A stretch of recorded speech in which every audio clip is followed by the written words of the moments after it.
25-26 the best Broadway season ever, like in the history of Broadway? Feels like a bold claim, but we're making it because there was so much good theater this year, and I did in fact see all 42 eligible shows this season, so we are going to review and rate every single one of them.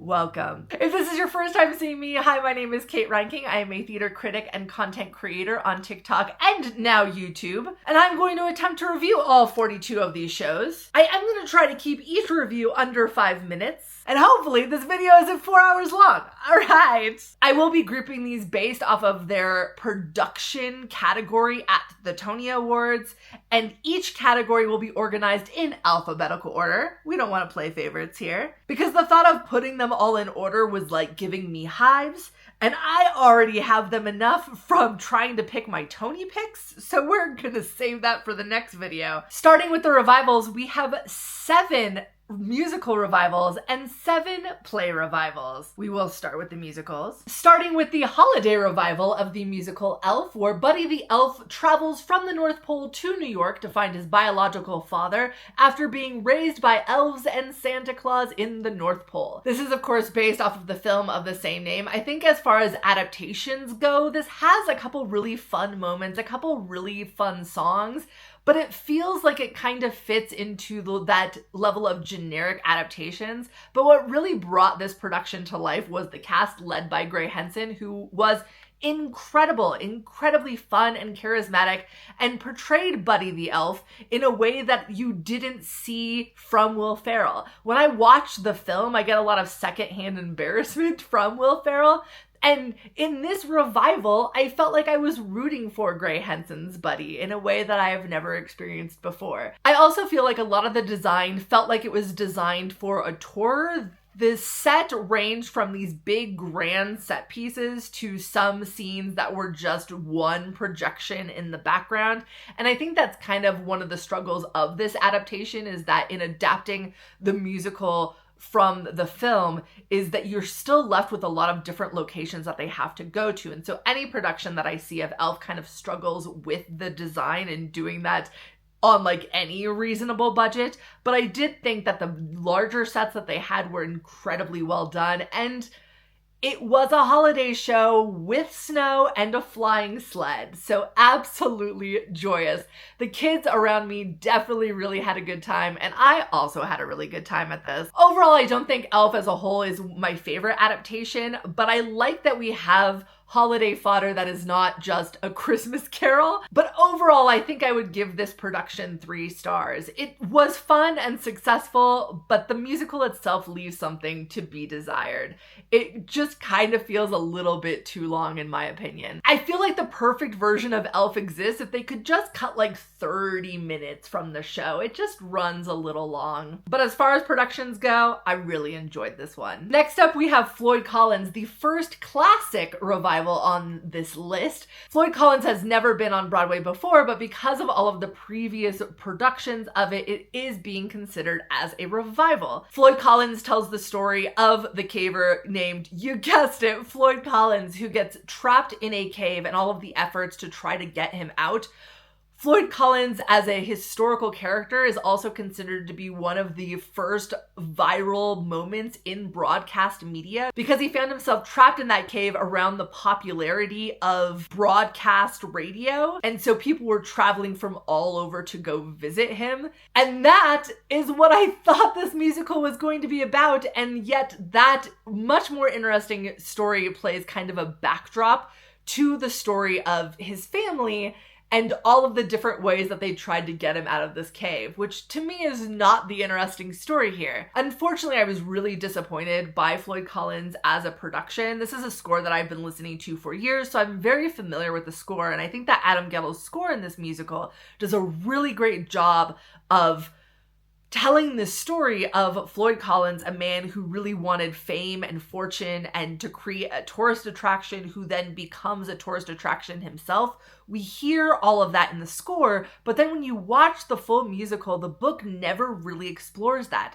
The book spends so much time with Floyd Collins' family, which is great, but not great for the most interesting story in this historical event. And while one of the main characters is Skeets Miller, played by a brilliant Taylor Trench, who thankfully got a nomination for featured actor in a musical, who plays a reporter, they dive more into all of the efforts that he did to help try to get Floyd Collins out, as opposed to the fact that he was a reporter trying to report on this. And even the character himself kind of grapples with that, but the moment is so brief, it really doesn't add to the overall story. There were definitely some highlights to Floyd Collins. Jeremy Jordan as Floyd, definitely a standout. I loved his performance. I'm so glad he got recognized with a nomination for this. Also, the aforementioned Taylor Trench and Jason Gote was kind of hit or miss for me, but when he was a hit, he really beautifully brought to life Homer Collins. And most of my issues with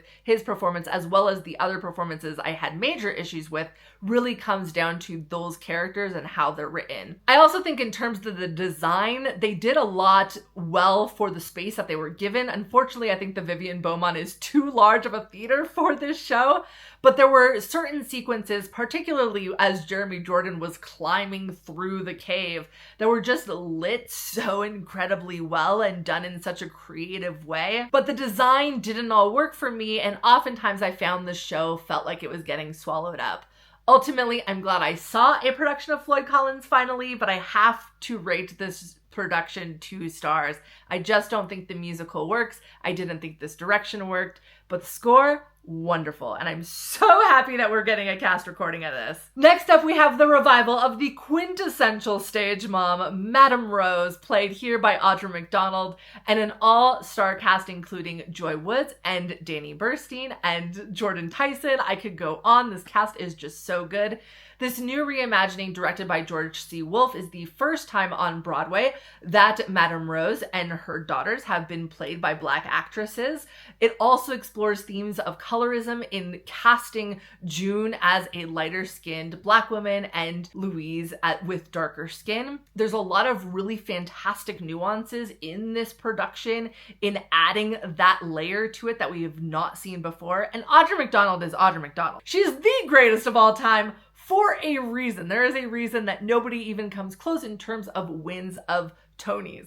And she does not disappoint in this. And I do think that her casting in this show brings about nuances to this production that we have never seen before. And I think that's exactly what revivals should do. Unfortunately, where this production kind of falls short for me in like the overall ranking of all Gypsy productions is the overall pacing of the show. I thought that the direction in terms of creative choices, like modeling Louise after Josephine Baker, really work well to tell this story.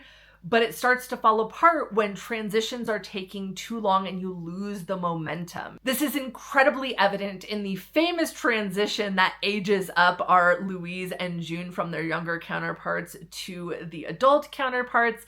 This is traditionally done with like strobe lights, and here in this production, it's done brilliantly by having Audra McDonald as Rose swap out all of these young Black chorus boys with older, white, strapping young chorus men. And there's so many incredible layers to that to add to the story, but when it takes as long as it does, you get the point, and then we're still watching the transition happen. The design was also hit or miss for me. There were aspects of this design that I really, truly loved, like parts of the costume design, especially the costumes that again harkened back to Josephine Baker designs. But some of the costume design, especially when we start getting into the strip sequences, looked cheap. You can see the body suits from even farther back in the orchestra, and it lost that element of realism. Ultimately, some of the costumes just kind of looked like they didn't fit the performers correctly. Even the scenic design, some of the scenic elements really worked for me, and then some looked like they were about to fall apart in front of my eyes. There was like one scenic design that came in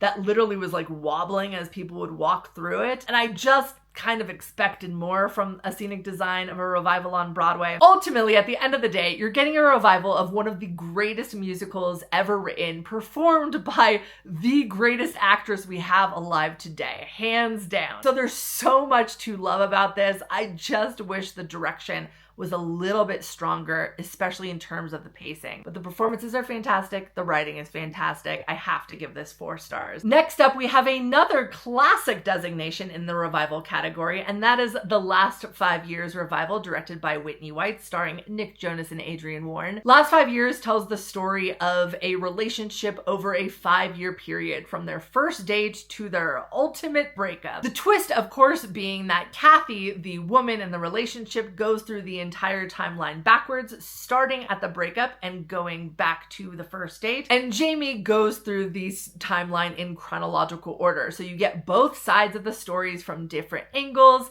and then of course they meet in the middle at their wedding. This revival, however, made the bold decision to have Jamie and Kathy interact with each other beyond just their timelines.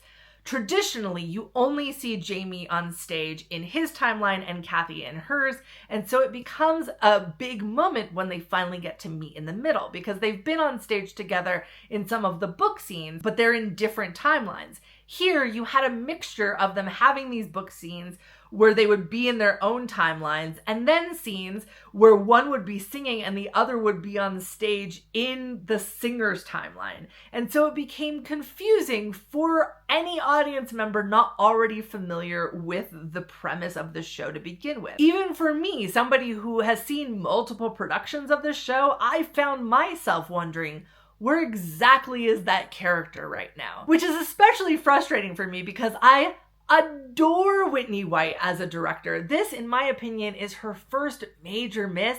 And if this is your first experience with Whitney White as a director, I cannot recommend that you go see any other of her shows because she's so incredibly talented, and I just don't know what exactly went wrong here. On top of that, you have Nick Jonas being somewhat miscast as Jamie Wellerstein. There is, of course, a larger conversation on whether or not non-Jewish performers should play Jewish characters. And the consensus from primarily Jewish creators has been, if it's important to the character, they definitely probably should. I go back and forth on this, and I think, of course, Jason Robert Brown was involved in this production and probably had a say in the casting and was okay with the casting. But one thing that didn't sit right with me and the audience is knowing very well and famously that Nick Jonas is not Jewish, and hearing him sing lines like, "I'm your Hebrew slave at your service," and how much he hopes that his girlfriend is not Jewish. It just kind of comes across as anti-Semitic. But for somebody who doesn't have the context of knowing who Nick Jonas is, maybe it wouldn't bother them. I do think, however, that Nick really surprised me with the comedic bits. He's incredibly funny, which I would assume from the fact that he starred in How to Succeed in Business without really trying, but I would love to see him in other roles.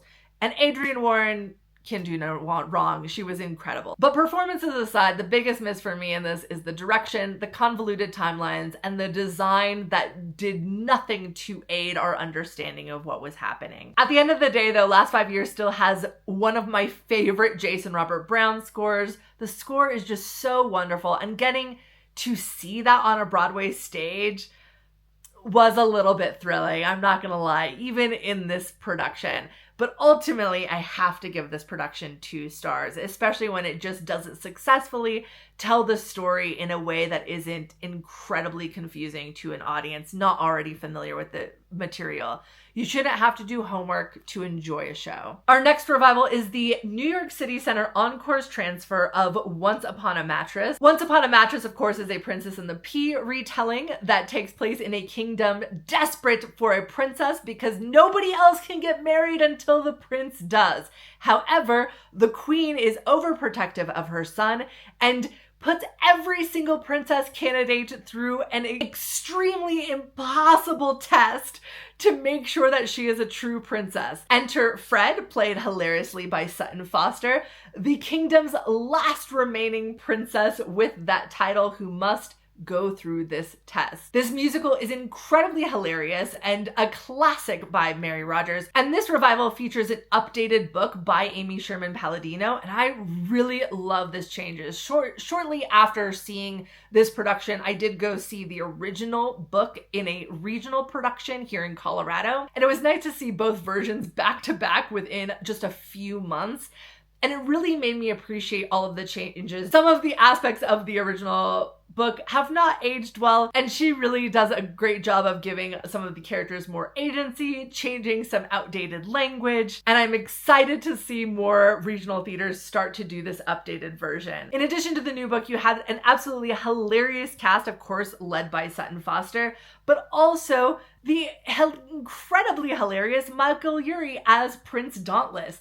I loved the chemistry and the unique relationship that Sutton Foster and Michael Urie had in this production. And I also think that Anna Gasteyer, as one of the new additions to the Broadway cast, was absolutely a highlight for me. I do wish, with this, as well as most New York City Center Encores transfers, that they had given more upgrades to the design overall. It still had a very minimal staging to it, similar to when it was a staged concert, and that works for me when we're quickly putting up a show in 10 days, but when we have longer to do a production on Broadway, I would like a little bit more. But I do think that the little design that it had worked well. The colors, especially in the costume design, really matched the tone of this production.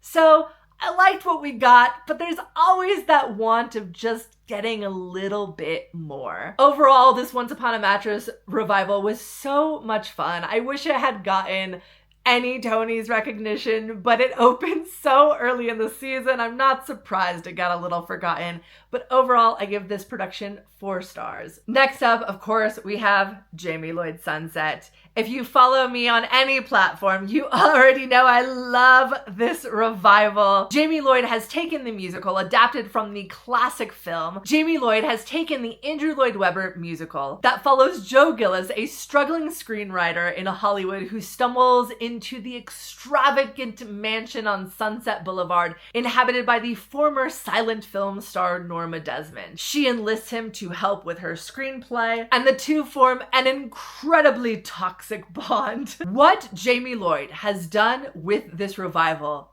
needs to be studied.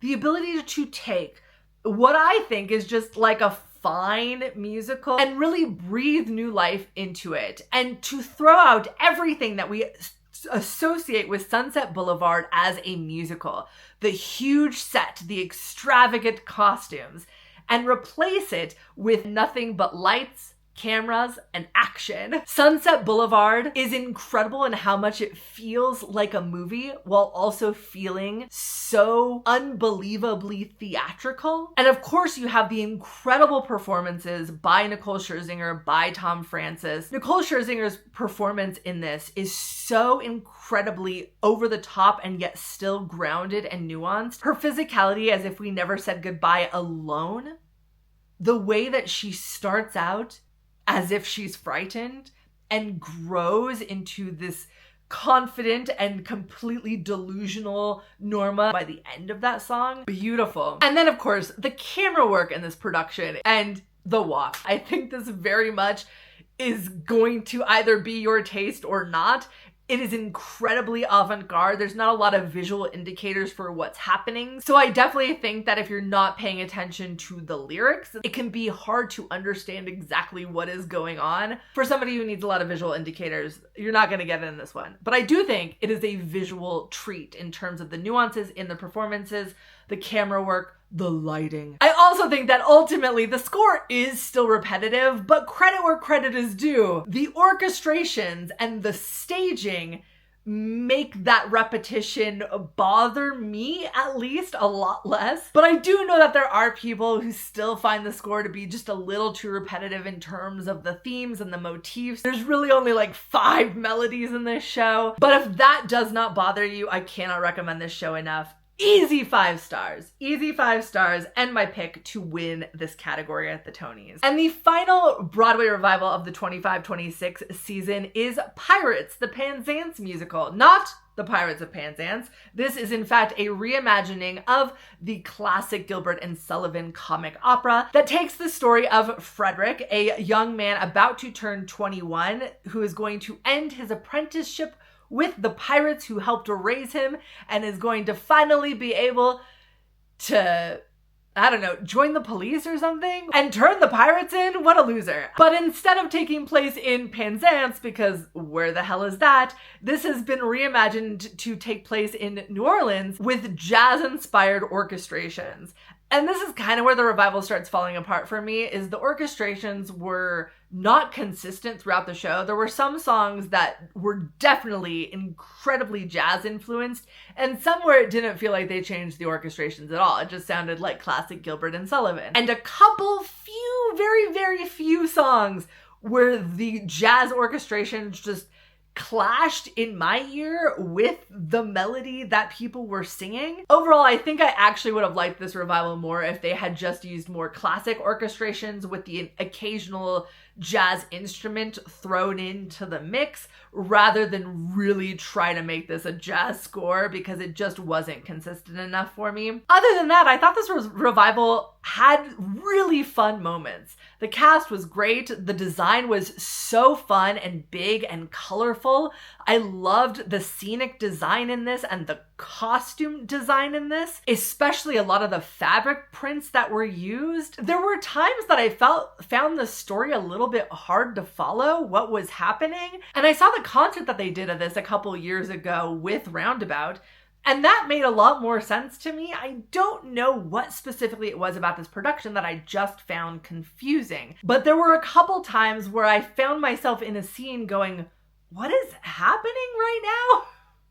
Who are these characters? I also think that this is a musical that after I kind of knew all of the plot twists, I didn't have as much fun seeing this again. But the production on its own is incredibly well done and put together, and I think fans of Pirates of Penzance will really, really enjoy this. I also will say that the kids around me really enjoyed this show, probably even more than me. They were having a blast. So I think this is actually a really great show to bring families to. Overall, I'm personally giving this 3 stars. I do think the design and the cast are really incredibly strong, but when your vision is really to reimagine this in a new setting, you gotta at least nail that vision, and I don't ultimately think this fully did that. But it's still a lot of fun, and there's a lot to love about it. Moving on to the play revivals, we have another 7 in this category, starting with the revival of Home. Originally produced in 1980, this is the first Broadway revival that Home has received, directed by Kenny Leon. The first of 3 Kenny Leon productions this season, all within this category. The guy was busy. Unfortunately, this is the one I liked the most. Home follows a Black Southern farmer who is imprisoned after he opposes the Vietnam War draft. And after leaving jail, he goes on this journey throughout his entire life. He's faced with a lot of trials and tribulations. He meets a lot of characters along the way and ultimately finds himself back on the farm. This play took me a while to get into, but ultimately it stuck the landing, which is so incredibly difficult. And I have so much respect for a play that is really able to nail those final moments of a show. And Home definitely does. I also thought the performances were incredibly well done. Ultimately, however, I think this production was hurt by the direction. There were a lot of safe choices, and for a character who goes through all of these different locations in his life, and the 2 women that play all of the other characters throughout this journey, I felt like a lot of the transitions in this production and the design overall could have been a lot more creative. This just kind of felt like we were doing a play reading. And I think there's more interesting takes on this material, because ultimately there's a lot of interesting aspects to the script that I just wasn't getting when I was sitting in that audience, especially with how well this play finishes. I needed a stronger vision overall, and I did not get that. And I don't know if Kenny Leon has that in him, especially given the other revivals that he directed this season. This production ultimately left me wanting to see this play again, but a different production of this play.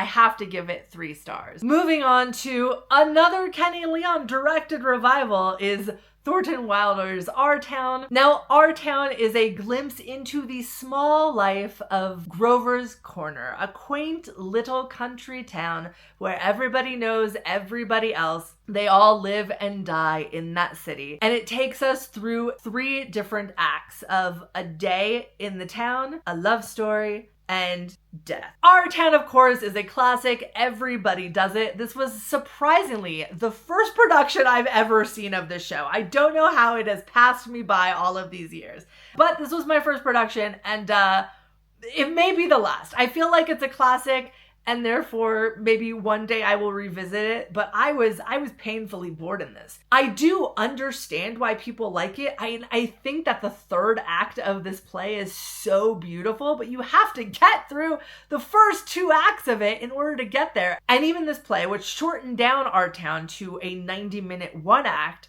felt like it was lasting 3 hours long. And from what I experienced of this play, it feels like Our Town really thrives on an intimate setting, and seeing this from the mezzanine of a Broadway theater just doesn't feel like the right setting for it. I feel like Our Town shouldn't ever be on Broadway. Like, this feels like a play that would work best in a community theater setting with a community. And maybe my experience would have been better if I had sat on stage and had that intimate feeling and the closeness to the action that was happening, as opposed to viewing it from far away. The design overall also felt disjointed. You had these gorgeous lamps as part of the scenic design, but the rest of it was incredibly sparse, which feels like it works for Our Town, right? But when you combine the sparse scenic design with the costume design that felt incoherent, characters looked and were also acting like they were all in different productions. The costume design as a whole just didn't feel coherent to me. You had different styles, not even a consistent color palette. I was unsure of what exactly we were going for in this design. And even the performances felt like they were coming from different shows. But to be fair, I did see this in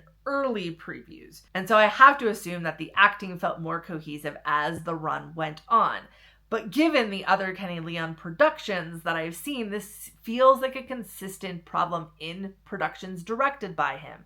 I feel like everybody is kind of doing their own thing, and the overall cohesive vision just isn't there. I would like to see another production of Our Town sometime in the future, but ultimately I have to give this production 2 stars, and I don't think this is a play for me. Speaking of not plays for me, next up we have the revival of Romeo and Juliet, starring Kit Connor and Rachel Zegler, directed by Sam Gold. I notoriously am a Romeo and Juliet hater, but you know what? This production won me over. I really enjoyed this. This revival as a whole had a very Gen Z energy to it, which makes sense because it is a show about the youth and they are the youth of right now. And that vision was captured in everything from the costume design, the doubling of performers in an incredibly gender neutral and gender blind way. Just the energy that all of these performers brought, the prop work that was done. You literally had a Borg on stage. This perfectly captured the vibes and the spirit of Gen Z and really brought that youthful energy to this incredibly classic story. You also, of course, had original music by Jack Antonoff that gave the entire production this like pulsating beat to it, with the occasional original song thrown in, also written by Jack Antonoff. But what really won me over is Kit Connor's incredible performance in this. If there is a big, huge Tony snub this year, it is Kit Connor not getting nominated for Romeo. He was incredible and perfectly captured the spirit of Romeo, that impulsivity, the way that he was able to do the balcony scene without a balcony on that stage, running through the audience, interacting with everyone. This is the first time I have seen a production of Romeo and Juliet where the actions of Act 2 were so well set up in Act 1, because the way that both Juliet and Romeo were acting, you understood that this was going to be their destiny. I was both invested in their relationship and also completely understood that the paths that they were on were destructive in a way that I've never experienced from a Romeo and Juliet production. I think so often Romeo and Juliet productions focus on like how magical their love story is and it's all the parents' fault. And there is something about Romeo and Juliet in this production feeling like children who actually needed parents and whose parents were not there in the ways that they needed them to be. Something just really beautiful about that. I cannot believe after all of these years, and especially after how much I hated Jamie Lloyd's production of this last year, that I have finally found a Romeo and Juliet that I really understood and appreciated. And I also love the fact that there were so many young people in the audience also connecting with this show. I think Shakespeare can speak to younger audiences, and this production absolutely proved that. There were some of the directorial choices, especially the character doubling, that didn't quite work for me. I would have rather have just had a full cast. But I thought the edits made to the script were incredibly well done, and I loved the energy and the vibes and the overall vision of this. And the way that they were able to surprise the audience with such a well-known story, props to that. Overall, I have to give this 4 stars. Loved this production. Next up, we have the first classic in the play category, and that is Eureka Day. Eureka Day is notably the youngest play to be considered a classic. This was originally produced in 2018, which does not feel like that long ago. This is, of course, its first time on Broadway, yet it is considered a classic play under the classics rule. Sure, why not? Eureka Day follows a board of directors as they meet at various points during the school season at a private elementary school in Berkeley, California. As the school year goes on, they experience a mumps outbreak that forces the board of directors to re-examine their vaccination policy at the school. And as you can imagine, people do not agree on what the policy should be. Chaos ensues in this absolutely hilarious and incredibly timely comedy. Overall, I loved this play and the production as a whole. Everything from the cast to the design, especially the scenic design. There is a itty bitty tiny little scenic transition right before the final scene that is so blink and you'll miss it, but so incredibly well done. And that attention to detail I just really appreciate. And I also love that while this play is incredibly funny, it also really does a great job of approaching every single character on each side of this debate with a level of heart and empathy. I think everybody already has in their head where they lie on whether vaccinations should be required for children. And I think the play itself even has a very strong point of view where it ends up by the end of the play. But I love that while it takes you on that journey, it is able to look at the other sides with a level of empathy and grace and makes you understand why people think the way that they do while also still having its own opinion. And that I think is incredibly hard to do in playwriting, and I love that they did it here. And of course, this cast, especially Jessica Hecht, who received a Tony nomination, also some of the most hilarious projection usage in a show I have ever seen. Overall, I loved this play and this production. I saw it twice on Broadway. This is hands down my pick for best play revival. Absolutely 5 stars. Fucking David Mamet. You know, the most frustrating thing about Glengarry Glen Ross, a revival of David Mamet's Pulitzer Prize winning play about real estate agents who will do anything to close on a contract and battle to be the best realtor because sure, why not? The most frustrating thing about this revival is that the performers who signed onto this are giving performances of a lifetime. This cast is so good. The production itself is well put together. The scenic design, the lighting design, like it's incredibly well done. But why? Why? Why are we doing this play of all plays? And the fact that I just don't like David Mamet as a human being aside, There's definitely stuff to praise in the writing of Glengarry Glen Ross in terms of the way that information is revealed to the audience, the way that tension is built from the first act to the second act, the suspense and the overall journey that it takes you on. But in the middle of all of that really great structure, you also just have these men throwing expletives and racial slurs at each other. For what reason other than David Mamet wanted to get away with it? Like, it just feels like shock value for the sake of shock value. It's not really saying anything other than, yeah, these guys are ruthless, but you can do that in a way that doesn't knock down racial identities that aren't even present on stage. And when I think of plays with really meaty characters that get to have fun and yell at each other, I can think of so many plays that aren't also written by David Mamet that any of these actors could have signed on to do.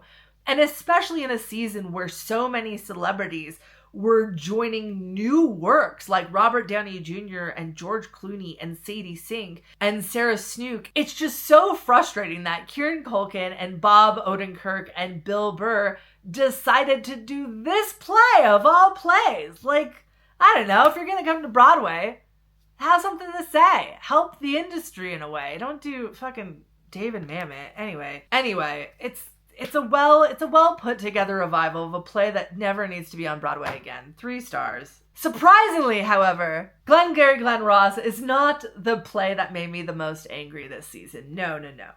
That award hands down goes to this revival of Othello, led by Jake Gyllenhaal and Denzel Washington, directed by, you guessed it, Kenny Leon. First of all, I did not even think I was going to get to see this show because ticket prices are average every week in the $300. And there's no rush unless you are a student, of which I am not. There is a lottery, which I entered every day and did not win. But fortunately, somebody reached out with a $20 ticket and I snapped that up. And you know what?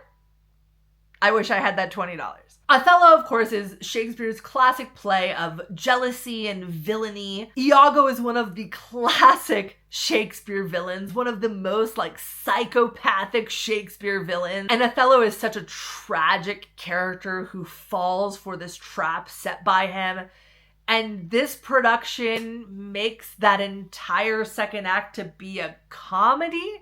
I really do not know what this production was going for other than, here's 2 celebrities you love, come see them in a Shakespeare play, because why not? There was one thing I liked about this production, and that one thing was Andrew Burnap as Cassio. Andrew Burnap, I hope, is getting an equal salary as these 2 celebrities because he is the saving grace of this production. Every time he walked on stage, I breathed a sigh of relief. The performances in this were so disjointed. I had no idea what the overall vision of this production was. At the top of the show, it appears on screen that we are in the near future, and then nothing ever indicates that this is the near future. You have essentially a empty stage with columns. Everyone's in camo. It feels like this could take place at any time in any place. Again, the performers all felt like they were acting in different shows. It didn't feel consistent. Andrew Burnap was the only one that I felt was in a Shakespeare play at all. The design definitely left something to be desired, except for Natasha Katz's lighting design, which was lovely. But any production of Othello that is charging $900 and doesn't even have the audacity to use a blood packet, but does have your lead actor comically crawling across the stage for no reason, I have so many questions about this production. 1 star. What are we doing here? This is literally robbery. The fact that people are going to go see this production because of Denzel Washington and Jake Gyllenhaal, and this could be their first experience with Broadway, and this is what they get, it makes me viscerally angry. I cannot hate on this production enough. And the fact that they are charging $900 for this, finally, and ending on a high note, we have Yellowface, another classic designation in the revival category. Yellowface is originally from 2008, written by David Henry Hwang. Similar to other works of David Henry Hwang, Yellowface follows a fictional doppelganger version of David Henry Hwang himself, played here by Daniel Dae Kim, who shortly after protesting the casting of Jonathan Pryce in Miss Saigon ends up accidentally casting a white man in an Asian role in his own play. And all of the chaos that ends up stemming from that decision. This play is so incredibly funny and at times farcical in nature, and such a fascinating conversation that we are still having to this day as we talk about performers wearing prosthetics to play different races and different ethnicities. And I think Yellowface does a fascinating job of being able to approach that topic with a lot of humor, but also bring in a lot of real world elements, including quotes from actual people during the time of the protests against Jonathan Pryce's casting in Miss Saigon. I do think the play struggles a little bit with its ending as it starts to kind of reveal what is fictional for just this play and what is actual fact. But ultimately, I really love this production and this show overall, and I'm elated that we got a capture of this that you can now watch on PBS Great Performances right now. An easy 4 stars from me. And with that, we finish the 14 revivals and move on to the 14 new musicals this season. Y'all. While the revivals for me this year were kind of a lot of misses, the new musicals and new plays more than made up for it.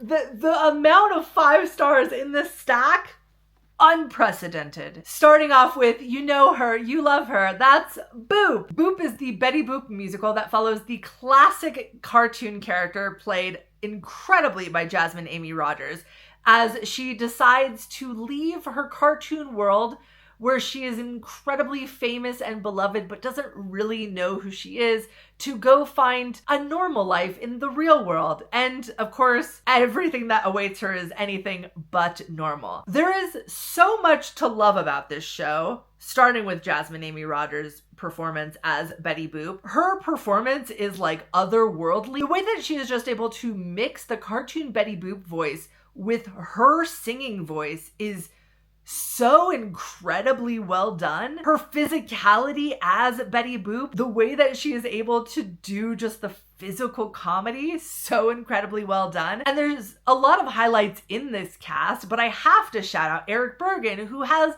one of the most throwaway antagonist parts and brings such an incredible energy to him. He is able to deliver what should be one of the most cringeworthy lines in the show so smoothly, it is impressive. But of course, the other cast highlight in this show is Philip Huber, who both designed and puppets the incredibly adorable Pudgy. That dog will have your heart the moment that he steps on stage to his absolutely adorable curtain call. And y'all, when they gave him the red bucket during the fundraising season, the cutest thing. In addition to the cast that absolutely lights up the stage, you also have incredibly fun choreography by Jerry Mitchell and these costumes. The costumes in this, especially in the Act 2 opener, which if you've seen the clips online, I won't spoil it here, but you can watch Where is Betty online, and the way that they do that is so incredibly well done, and the construction of those costumes, so impressive. And I really love about half of this score, including the 11 o'clock number, Something to Shout About, the adorable duet Around the Corner, and of course, Where I Want to Be, that closes out Act 1. There's a lot of songs that I love in this score. What I didn't love, however, is the book. The book of a musical is often one of the hardest parts to get right, and Boop manages to get really every aspect of this book wrong. I do think having Boop go from the cartoon world into the real world is a fun concept. We've seen that in other media, like, of course, the Barbie movie. It's a simple enough premise that if done well, it can make for an incredibly charming musical, because all of the other pieces of this musical are just that, incredibly charming. But the plot of this show is so convoluted. You have Betty Boop going from the cartoon world to Comic-Con, which makes sense, that's fun, manages to meet a young man who she immediately falls in love with, because of course, that you gotta do that in a musical comedy, and then a young girl of indeterminate age who's all dressed up in Betty Boop merchandise and immediately forms a connection with Boop. And so you have this young girl, Trisha, who has lost her parents tragically and is obsessed with all things Betty and is an artist and doesn't really know who she is, kind of learning from Betty Boop as a character, and they learn from each other. And there's a couple moments in their relationship that like is cute and you want a little bit more of it, but it's shoved in there with all of these other subplots. A lot of the subplots, hers included, are given these songs that feel like they just stop the momentum and feel like they're from a different musical than all of the Betty Boop songs. It just feels very disjointed. But one of the most egregious offenses that this musical makes is something that unfortunately is a little consistent in this season, and that is it has a very girl power feminist storyline about how women should be able to do a man's job. And then there are only 2 women on the creative team. 1, the lyricist, and 2, the wig designer. And that's it.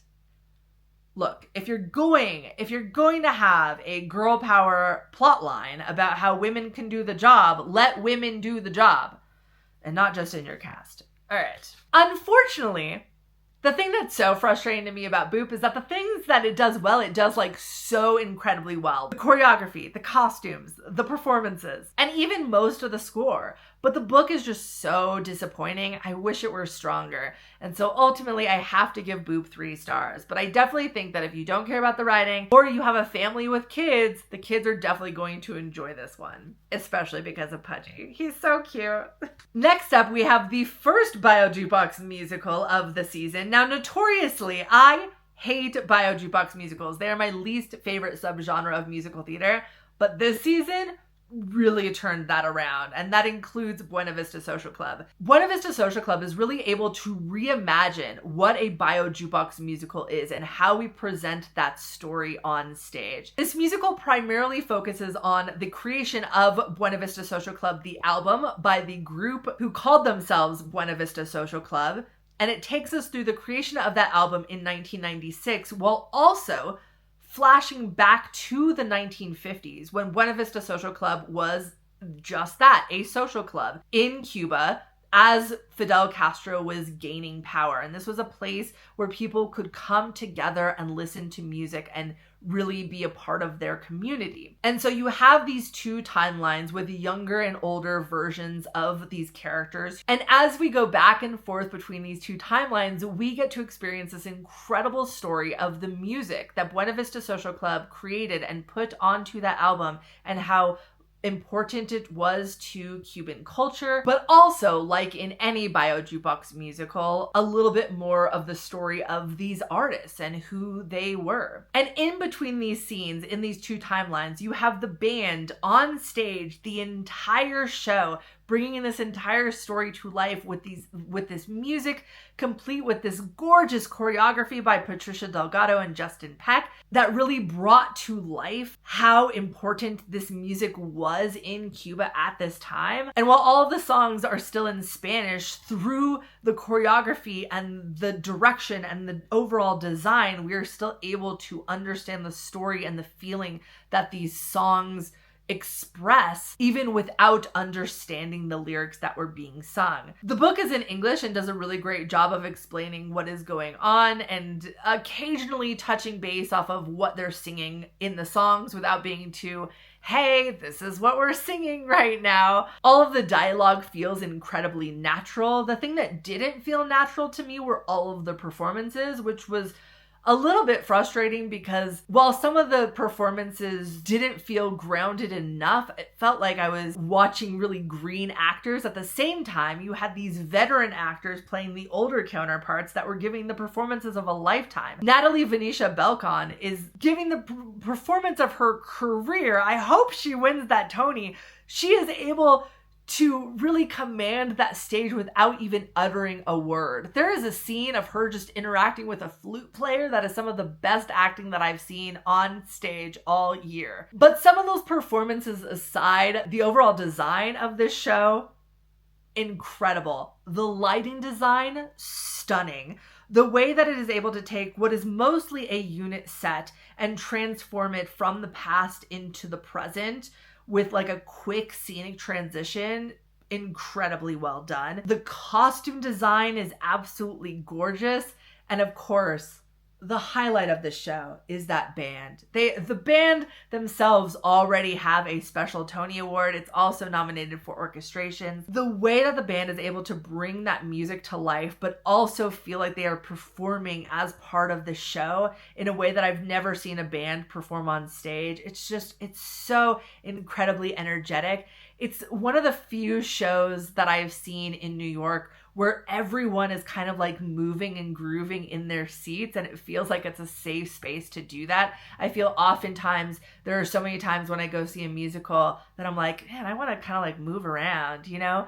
And it feels like that's not an accepted thing to do, but it so much is accepted in this production because it feels like you in the audience are being brought into this story and into this community for a few hours. Just overall a beautiful show. And the fact that this is a bio jukebox musical, more of this.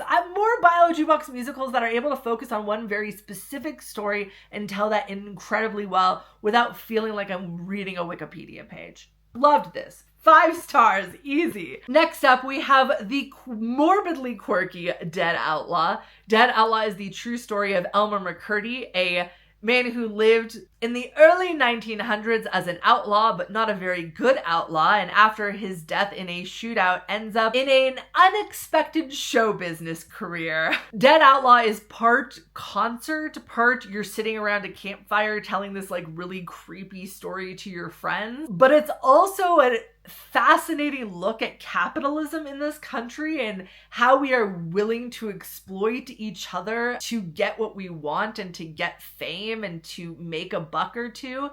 And also an incredibly fascinating look at what we as humans find entertaining. There's so much commentary to unpack in this show as a whole, and I love a musical that can do that in an incredibly entertaining way. We meet a variety of characters, from a marathon runner to the mortician at the morgue doing an autopsy on Elmer, to Elmer's family and the people that he meets on the way, including a group of bandits. And each of these characters brings this own unique perspective to what are we doing with our lives and where do we kind of end up in this, little rat race known as life in America. Overall, the show approaches this material with a more cynical view than with empathy, and I kind of love that about it. I love that it's not afraid to be a little cynical, because I think capitalism is a little cynical. I also love that it's not afraid in many ways, at least in my opinion, to kind of judge its audience for being fascinated by a show about this dead guy. And I love this score. I think the songs are a lot of fun. It's very folk, but at times folk country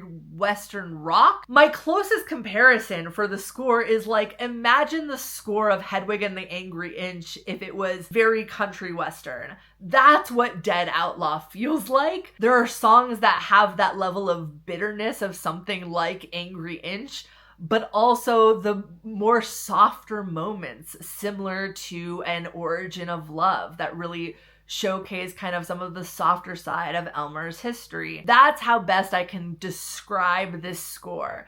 There is an EP of the first half of it already, which I cannot recommend enough. I think ultimately this may be my pick for best score this year. I haven't decided yet. There's so many good ones. I do think Dead Outlaw is a thinker of a musical. And if you want a musical that'll let you know exactly what it's trying to say and lay the morals out on the table, this one is not for you.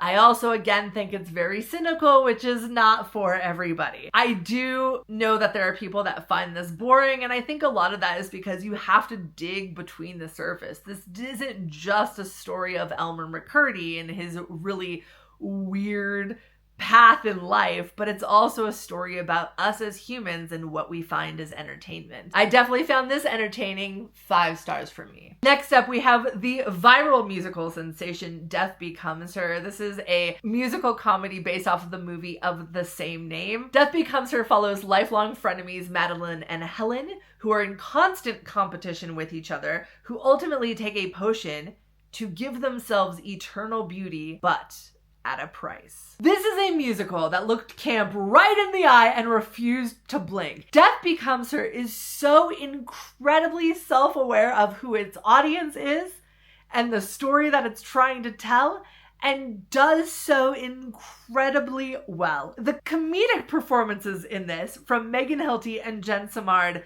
and Christopher Seaver, who was snubbed in my opinion, are so well crafted. The stagecraft in this show, the scenic design, of course, these incredible costumes by Paul Tazwell. If he doesn't win the Tony, for anybody that has seen the movie, you know that there are special effects done in that film of things that happen to these characters that they have to somehow replicate on stage. And the way that they do it in this show is so creative and funny and works so well in the theatrical medium. I think a lot of times recently people have lamented the minimalist direction that Broadway has been taking in terms of casting sizes and design. And this absolutely is the maximalist show of your dreams. The cast, the design, everything feels extravagant and lush. And one of my favorite scores of the season, and this score really snuck up on me. It didn't really stand out the first time I saw the show, but the more and more I listened to it, the more I love how dynamic this score is. And there's a reason why there are so many sound bites from this show going viral right now on TikTok. It's just so incredibly funny. And when you have lyrics like "everything I do is for the gays," you have to admire what they're doing here and how much they understand what this show is. Now, of course, humor is subjective, and this show does one specific brand of really campy humor incredibly well. So if you're not a fan of that, this may not be a show for you, but I think there's so much to love in Death Becomes Her, and it's so incredibly well crafted. And not only that, but because of all of the improv that these incredibly talented actresses are doing each night, this kind of has infinite rewatchability. And credit where credit is due, I have seen this show multiple times, once with understudies on for both Helen and Madeline, and the show is still incredibly funny, and the understudies in this so incredibly talented, which of course is no surprise, but must be said. This show does not solely rely on Megan Hilty and Jen Samard. It's really good on its own. And I do think that Death Becomes Her is one of the few examples of a musical adapted from a movie that improves upon its source material. I think aspects of that film are a little outdated now, and the musical takes everything that is good and fun about the movie and gets rid of all the rest. I loved this. 5 stars. Coming back with another Bio Jukebox musical, we have Just in Time. And again, this is the season where the Bio Jukebox musicals are winning me over. I loved this. The premise of Just in Time is simple enough. It's Jonathan Groff presents Bobby Darin's life. But I think what is so unique about this is that it is, in fact, that. It is Jonathan Groff presents in this cabaret Bobby Darin's life. We're not just seeing Bobby Darin's life, there is a meta aspect to this. And this concept takes the idea of the Bio Jukebox musical and makes it so incredibly personal. We often hear from performers in interviews about why they were drawn to play a specific artist in a musical about that artist's life, but we rarely, basically never, get to hear that performers say that within the show itself. Just in Time is ultimately a show about Bobby Darin, a performer who knew he was going to die young after he was born with a heart defect, who lived his entire life to perform, being told by Jonathan Groff, who also lives to perform. You also have this incredible supporting cast, including Michelle Pock and Gracie Lawrence and Emily Bergel and Erica Henningsen, in some of the most well-rounded female characters I've ever seen in a bio jukebox musical centered around a male artist. Sometimes they can become very one-dimensional, but these women had agency. They also got to tell aspects of their own story that were separate from Bobby Darin. It was refreshing to see. Now, at the end of the day, Just in Time still falls into the same trap of kind of feeling like the Wikipedia article of Bobby Darin's life, but I do think that in letting us experience his life through all of the reasons that he was motivated to perform and his love of performing and why he did it, and adding on to that Jonathan Groff performing as himself as Bobby Darin, gave this show enough of a unique perspective that it felt like I was seeing something fresh and new. Alex Timbers truly does not disappoint in having an overall vision that is cohesive and strong enough to uplift what could really be kind of the most average material. And Just in Time is no exception. And that really comes together not just in the cast and the performances, but the overall design of this production. The moment that you walk into Circle in the Square, you feel like you are in a nightclub. And then the entire book of this musical makes you feel the importance of that decision. I just absolutely love this. 4 stars, hands down. Next up, my absolute darling, Maybe Happy Ending. I love this show so much. Obviously. What isn't there to say about Maybe Happy Ending? Maybe Happy Ending is the story of 2 out-of-work helper bots. Imagine your iPhone, only it looks like a human and helps you around the house. Claire and Oliver are older models that have been sent to live in like this retirement facility where the old helper bots essentially go until they fall apart. In a chance encounter from a moment of desperation, Oliver and Claire meet for the first time despite living across the hall from each other and end up forming an unlikely bond. Incredibly simple premise, incredibly charming musical. This is truly like a Pixar film brought to life. There's elements of science fiction films like Eternal Sunshine of the Spotless Mind. It's a little quirky, it's got incredible world building, but it also just looks at like humanity and relationships just through the lens of 2 very much not humans. Like truly, this musical is perfection from start to finish. It's not a big musical by any means, it's really small. You do have some visually stunning scenic design and these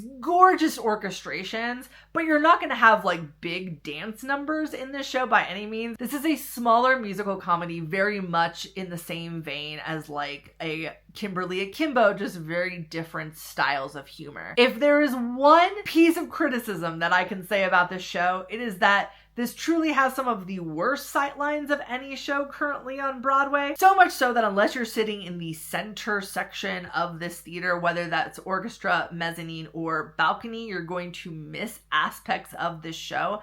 The entire balcony is marked off as partial view, and the side orchestra seats miss important aspects of the design, which is just unfortunate.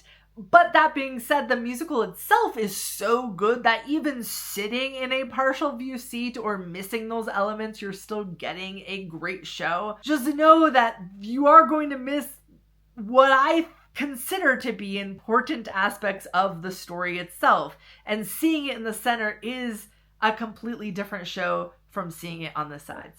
In fact, the best discount tickets in this theater are probably the standing room seats. So there you go. Keep that in mind. But I cannot recommend Maybe Happy Ending enough. And I think of all of the shows this season and all of the shows in the last few seasons, this is one of the most universal stories and universal musicals. This is a show that I truly have yet to talk to anybody that didn't like it. I've talked to people who thought it was overhyped, but they still liked most of it.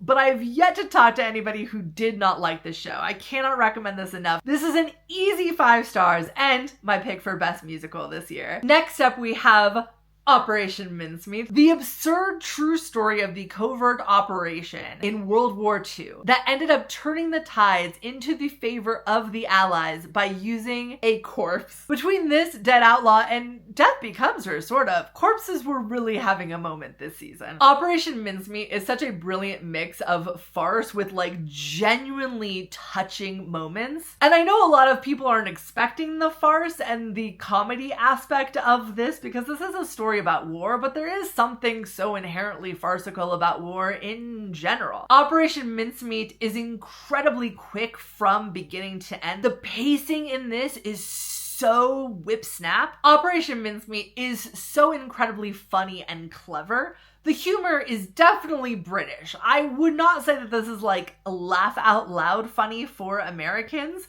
but it is very, very, very clever in the way that it tells its story. And the overall story is incredibly fascinating on how they did this and were able to pull off this mission. I find a lot of it unbelievable, but that's kind of the brilliance of it. Operation Mincemeat has an incredibly fun score that is heavily influenced by other musicals of today. There's a little bit of Six in here, there's a little bit of Hamilton in here, and I think it borrows incredibly well. You know exactly what the influences are and you understand why they are referencing that musical in those moments. The direction in this is so incredibly well done in the way that we are able to quickly go from scene to scene. The scenic design itself is very minimal, but you have enough in the design to understand where you are and when you're traveling. And the costume design and the way that these 5 performers are able to quickly transition characters and transition locations is so impressive. But of course, no performance is more impressive than Jack Malone in this. Jack Malone has one of the most touching moments in this show with Dear Bill as one of the characters that he plays, Hester. But then to go back and forth between Hester, the kind of like older, more mature woman who works at MI6, who has been there for a while, who kind of is reserved and stays to herself. And then to see him transform into Spilsbury, this like flamboyant, over the top mortician. So many people point to Jack Malone as Hester singing Dear Bill as the reason why he should win the Tony. But really, I think it's his ability to balance Hester with the comic characters that he plays. Just the range is incredible. Anyway, I do think there's something about this type of comedy that's very presentational, mugging to the audience, that is not going to resonate with everyone. And for me, it took at least the first scene to kind of get used to that. But once I got used to that and understood what this production was going for, I got really invested in the story. And that's all that mattered to me by the end. If you can get past the growing pains in the opening number, there's so much to love about this show. And ultimately, I give Operation Mincemeat 5 stars. I love this musical. Speaking of musicals I love, next up we have Real Women Have Curves, or in my opinion, the 6th nominee for Best Musical. The fact that this did not get nominated is a travesty because it is just so good.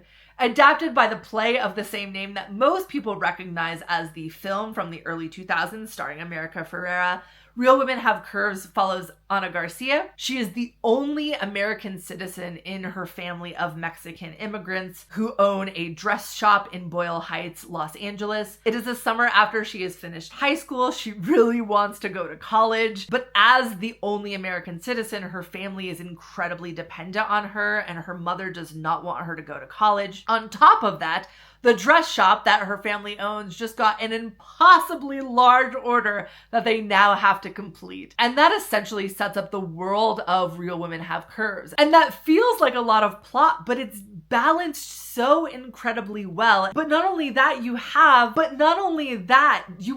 all of these incredible supporting characters from all of the women in the dress shop who come from different backgrounds and different countries that we get to know over the course of this musical. You have the boy that Anna meets and kind of starts a relationship at her internship at a local newspaper. Each of the members of the Garcia family feel developed. Like, Real Women Have Curves is able to develop characters who just appear for a few moments in a way that I compare to Ragtime in terms of being able to balance different aspects of this storyline and all of the different characters on stage. The fact that this didn't get a book nomination is actually a little upsetting to me. This got snubbed for a lot of nominations in my opinion. And Real Women Have Curves is able to look at immigration in Los Angeles in the 1980s in a way that feels very, very, very timely right now. And it's able to showcase not only all of these different experiences of immigration in America with a level of care, but also the level of hope that you really could only do in like 1980s America as opposed to today. But even though it's tackling a serious topic, it is also such an incredibly joyous show. There were moments of the show where I was like giggling and kicking my feet in my chair because they were just so heartwarming to watch, while also being able to tackle the issue of immigration. And while I think it is able to take a very hopeful point of view in terms of immigration in a way that was really more prevalent in the 1980s, but that I hope that there's someday that we can get back to that in today's time, in the future. But I do think that Real Women Have Curves does an incredible job of balancing a very serious subject matter, approach it through a somewhat hopeful and optimistic lens that feels very rooted in the 1980s when this show takes place, but also just have an incredibly joyous show overall. And I love a musical comedy that is able to have something important to say and say it incredibly well, while also still being a musical comedy. I think sometimes musicals of a more serious subject matter can err into the territory of a parade that's more of a musical drama, but Real Women Have Curves is not afraid to be kind of unapologetically joyous. And there are so many good moments in this show. The design, the direction, the way that we are able to transition through songs. I love songs that take us on a journey, and these songs take us on a journey. When we are hearing a character sing of her daydreams, we get to see her daydreams become a reality on that stage, if only for a moment. When there are musical numbers that show the passing of time, we see the passing of time incredibly done through the projections, through the choreography. And there are so many of those songs in the show that don't stop the momentum of the show. They bring us on this journey, whether through the hopes and dreams of a character or whether through the progression of the plot. And I love that in musical theater. I do think that there are moments that do feel a little pandering when taken out of context, which makes this musical, unfortunately, in some ways a hard sell, because what song do you perform? But when you put it in context of the entire show, every moment in this felt deserved to me, including the mid-show standing ovation. That is just such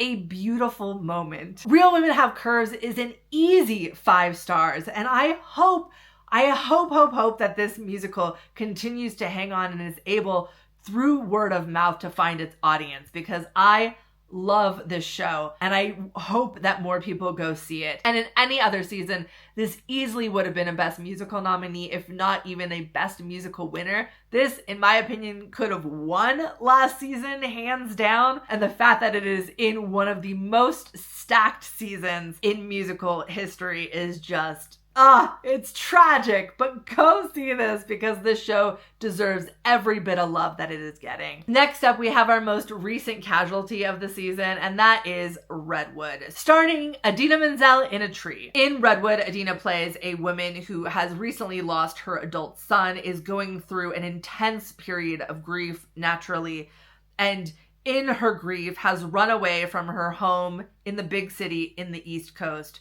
away from her wife, and she goes west to seek answers, to seek some way to handle all of the grief that she is feeling, and she finds herself in a forest full of redwood trees, where she encounters 2 people climbing the redwoods and is like, I want to do that. And that's essentially the show. She goes into that tree, spoiler alert, and then she comes out of the tree and she's learned all of these lessons and she has learned how to deal with her grief. And that's it. That's the show. And honestly, it's an interesting enough premise. And I think that there is a fascinating play in here about this woman dealing with the grief and the loss of her son. and going into nature to learn how to handle that, right? Where the show starts to fall apart for me rather quickly is the score. And one of the aspects of the score is that Tina Landau, who both directed and wrote the book and the lyrics to this, wanted to get a composer who had never done musical theater before, and so she found Kate Diaz. And so this musical does sound more like pop songs than it does musical theater songs, which is not a bad thing by any means. In fact, I kind of like some of the compositions in this, and the compositions have been getting a lot of criticism, but I actually really enjoyed them. I think there were songs that really captured the feeling that we were seeing on stage. I think the issue is that those songs end up capturing the same feeling over and over again. It's either the feeling of like intense grief or the feeling of, oh, there's something about this nature that I really enjoy. And when you combine that with the most generic lyrics to a score this season, the score no longer works as a musical score at all. It completely stops any action that is happening, any momentum that this character is feeling. Instead, we're just here to sit for 3 minutes while the character sings one stagnant feeling over and over again, and then probably is going to sing about the same feeling later on in the show. And the lyrics are not only generic, but they're painfully bad.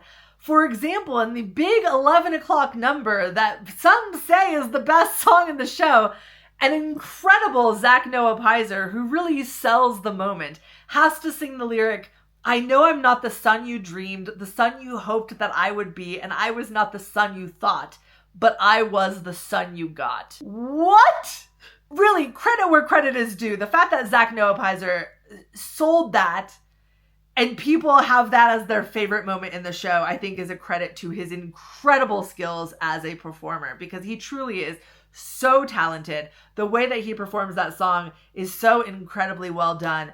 But gosh, those lyrics are painful, frankly. In addition to Zach Noah Pizer, you also get an incredible performance by Kayla Wilcoxon, who plays one of the professional redwood climbers who are taking care of these redwood trees and making sure that they stay healthy and protected. And Kayla is not only an incredible talent in this show, but she also has some of the best songs in the show. And so just an incredible standout performance.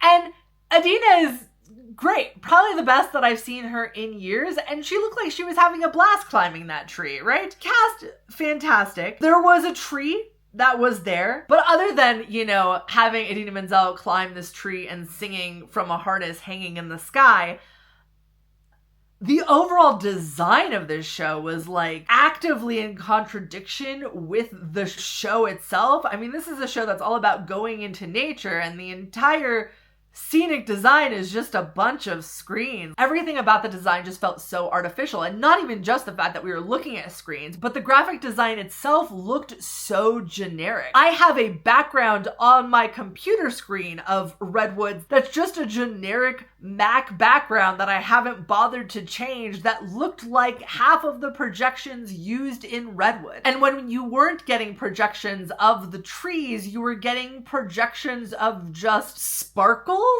for no reason. Where were we? I feel like this production could have been so enhanced by just having a unit set of trees that we put into different forms of lighting depending on where we were in the show. Similar to Tina Landau's direction in Floyd Collins, her direction here just really did not feel cohesive or supportive of the text at all. And while ultimately I think I understand the story that Redwood was trying to tell, I think all of the writing and the directorial choices were working against that. But gosh, the performers were fantastic. And ultimately, the 2 stars that I give Redwood are both for them. Next up, we have Smash, which is the adaptation of the TV show of the same name. Now, like the TV show, the musical is essentially the behind-the-scenes making of Bombshell, the Marilyn Monroe musical. Unlike the TV show, we only have one Marilyn that has already been cast, and other than that basic premise and the fact that there is a Karen and there is an Ivy,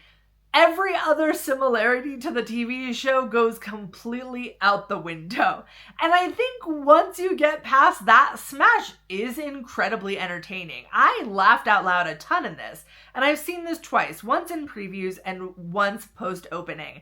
And the way that it has been able to find its footing, especially in the timing and the pacing of the overall show, really makes Smash kind of a fun watch. Now, unlike the TV show that across the 2 seasons starts at the auditions, takes us through a couple of workshops and the development of the show before ultimately taking us to Broadway, Smash the musical starts already cast during rehearsals and then takes us through opening night. Ivy, played by Robin Herder, is a Broadway legend who has been cast already as Marilyn Monroe. Karen, played by Carolyn Bowman, is Ivy's understudy in this version, and the two of them are actually friends who have worked together on 3 other shows.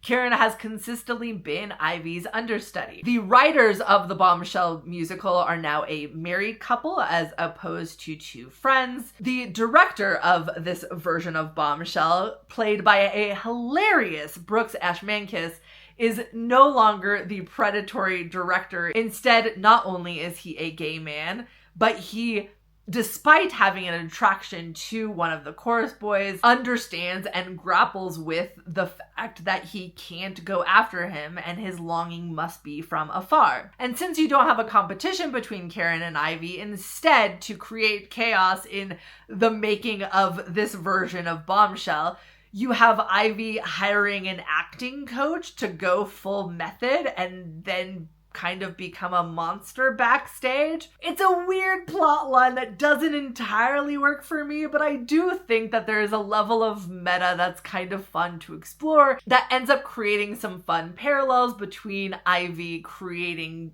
Bombshell and Marilyn Monroe in her actual life. Are there a lot of random unnecessary side plots in Smash the musical? Yes. But you know what? There were also a lot of random unnecessary side plots in Smash the TV show.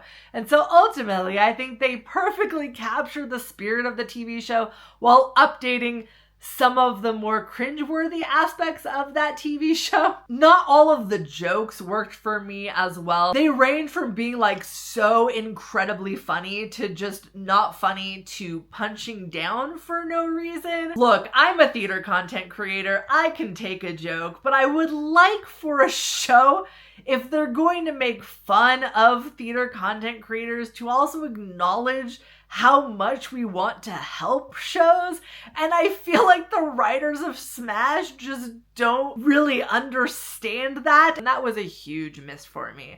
I think there's a lot to make fun of in terms of content creation, but the jokes here felt out of touch and a little like, I'm an old man who doesn't understand this aspect of the business, so I'm gonna punch down on it. That's what it was giving to me, which I didn't love. But I did think that there were a lot of jokes in Smash that did stick the landing, and ultimately I had a lot of fun. I do think that if people are going in expecting the TV show, it is going to be incredibly disappointing. And I definitely think that there is a world in which they could have made this adaptation at least a little closer to the TV show in terms of the rivalry. I think Death Becomes Her literally down the street not only stars Megan Hilty of Smash fame, but also does the female rivalry in a way that doesn't feel gross and outdated, that actually would have been fun in a Smash stage adaptation, and we don't really get that. But I understand what they were trying to do in this adaptation, and I appreciate it for what it is, even if I think there's a better version out there. And of course, in addition to the incredible cast, you also get to hear the songs of Bombshell. Unfortunately, a lot of the songs are cut short because of how much we have to get through in the show and because of the structure of the musical itself, which not everybody is going to love, but I do think that the cuts that they made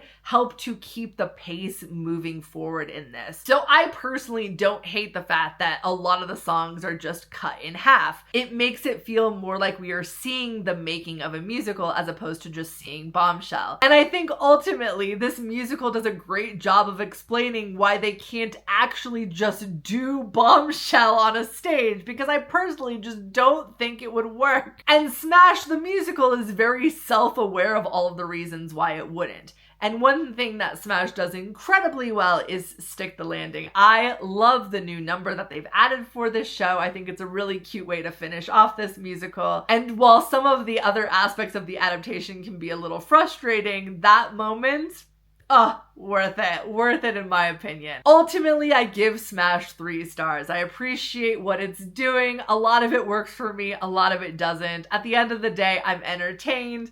But you know there's something better in there somewhere. Next up, we have Stephen Sondheim's old friends, or should I say Cameron Mackintosh's old friends. This is a review of Sondheim's shows, all of which were produced or helped developed by Cameron Mackintosh, which means you get songs from Roadshow, but not Assassins? Sure, Cameron. But while the collection of songs for this show is a little bizarre, this cast really brings to life the songs that have been chosen for this show in such a fun way. Old Friends is a fun mixture of a cast of like Broadway legends, West End legends, and then new up-and-coming Broadway talent like Kyle Selig and Jasmine Forsberg and Maria Weiris, who like new to me, but I need her in a production of A Little Night Music yesterday. She's so good. And in addition to Lea Salonga and Bernadette Peters, who starred in this in the West End, as well as some of the West End co-stars, you also have new Broadway legends like Beth Level. So really fun cast. And then this cast gets to play a mixture of both characters that they absolutely should play in future productions, like Lea Salonga, love it when. Lea Salonga, Rose when. As well as just fun miscast versions.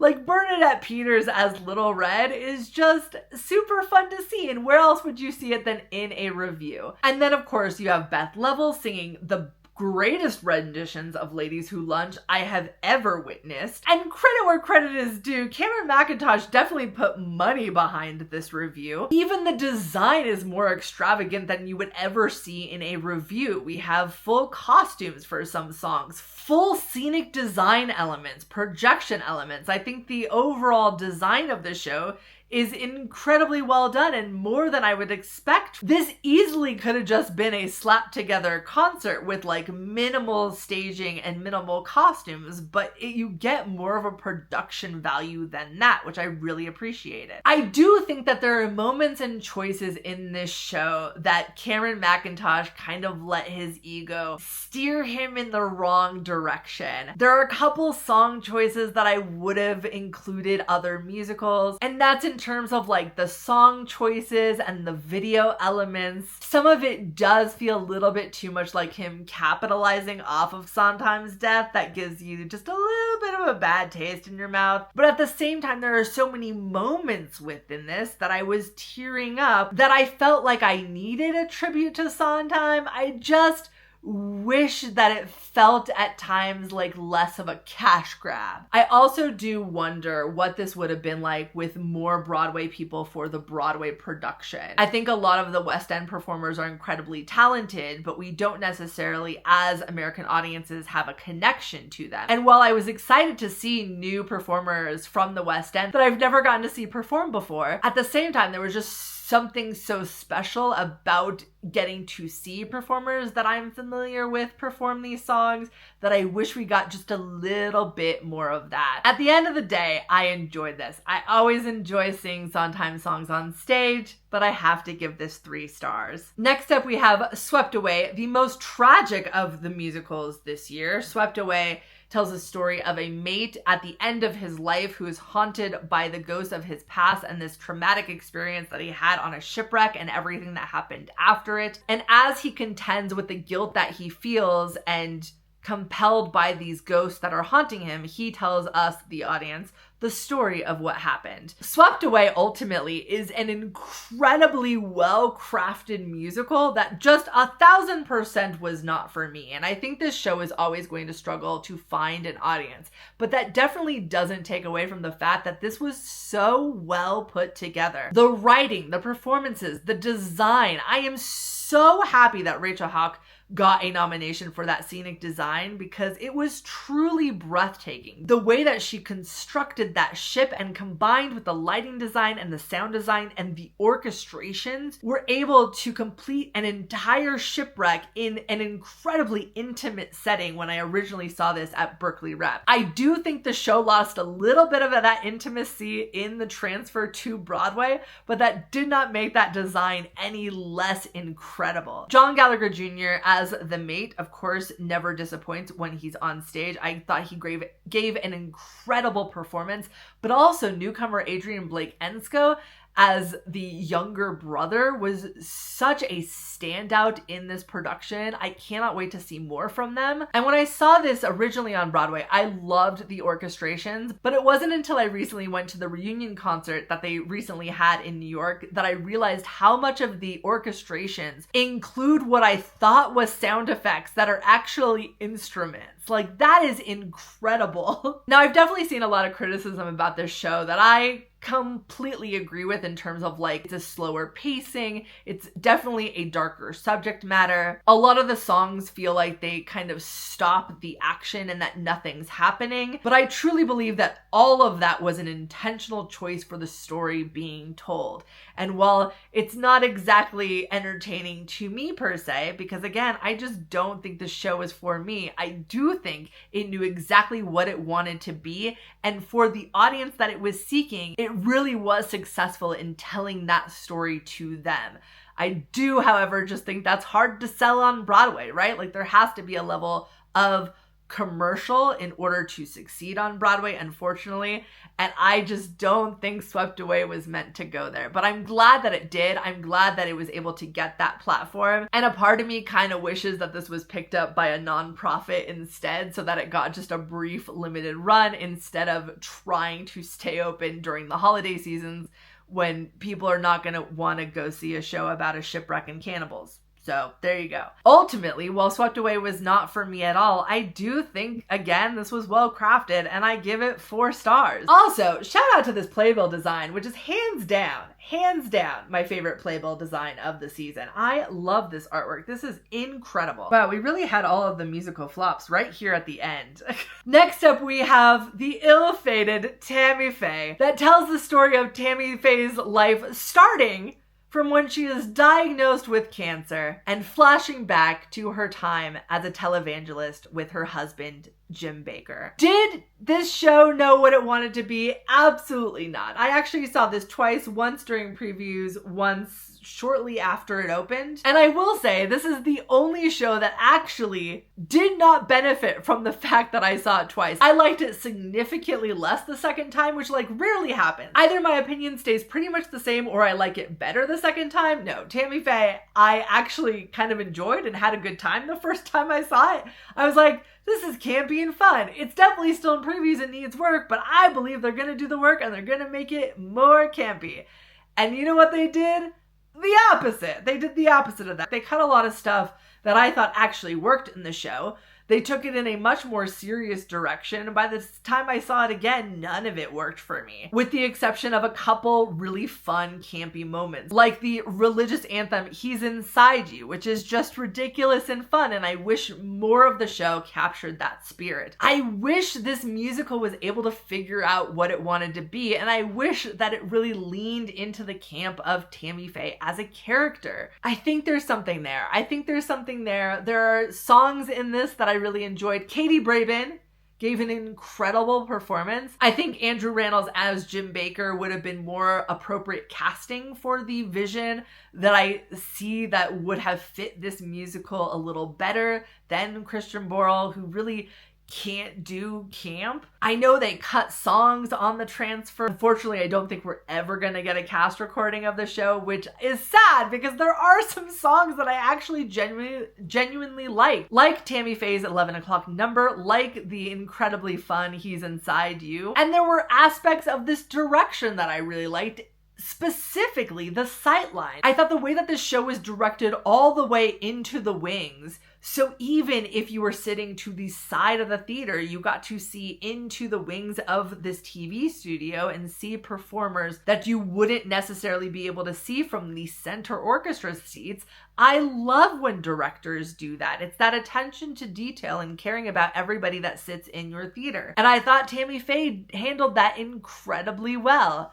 Unfortunately, I just don't think it knew what it wanted to be or the story that it wanted to tell. And I also think that the timing of this opening right around the time of the election was just really unfortunate. But I don't think had the election turned out any other way that it would have fixed the issues with this show. But I do wonder if that's one of the reasons why they wanted to make this musical more serious, when I think that actively works against the story that they were trying to tell. The musical also lost a little bit of its charm when I realized how much of this story that they fictionalized. And I'm definitely okay with people fictionalizing real life events for dramatic effect, but I do think that if you're going to do that, make sure that you're doing so to tell a compelling story, and this didn't. So, ultimately, I have to give Tammy Faye 2 stars. I think if it had been able to fully capture that camp, it could have been a really fun 3-star musical, but it didn't lean to it nearly enough. And finally, the last musical of the season, A Wonderful World, the Louis Armstrong musical. Another bio jukebox musical this season. Unfortunately, unlike the other two, this one was much more traditional and very much not my cup of tea. Now, even though this is not a genre that I flock to, there were aspects of this I enjoyed, including the overall design, especially the scenic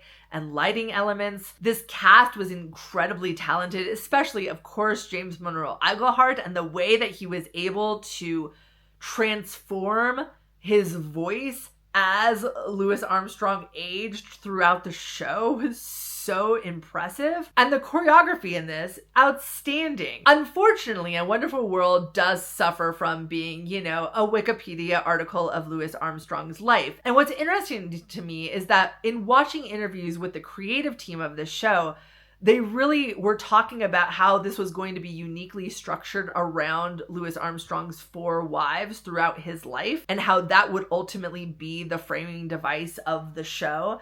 And we got elements of that in the design that I thought was incredibly well done. But unfortunately, like a lot of bio jukebox musicals, the women weren't written in a compelling way to have each of those sections be a compelling division of the show. It just kind of all felt like one show, and then we just would rotate the wives every few scenes. And it seemed like what the show wanted to focus more on was Louis Armstrong's experience as a Black man in the time that he was creating music. And that, I think, would have been a much more compelling story to just focus on that, because that was really when the musical was at its best, and the women kind of all blended together, which is unfortunate because every single one of those actresses was absolutely incredible, and there were so many moments that I loved, but they just weren't a strong enough framing device in this writing for the show. I think if you're going to take that approach of framing it around the wives, it would have been a lot more interesting to actually tell the story from their perspective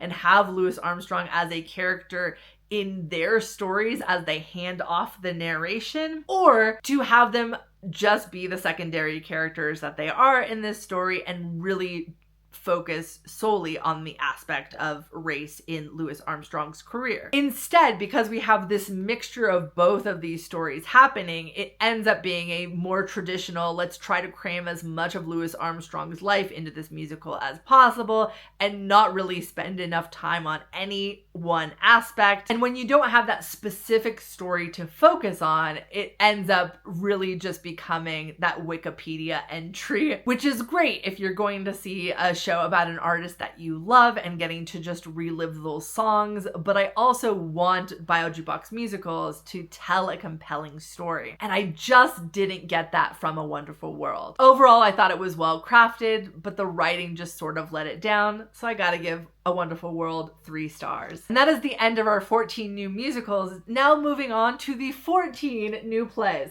This was such a symmetrical season. 14, 14, 14. Love that. Starting off with All In. All In is a collection of short stories by Simon Rich, told by a rotating cast of celebrities.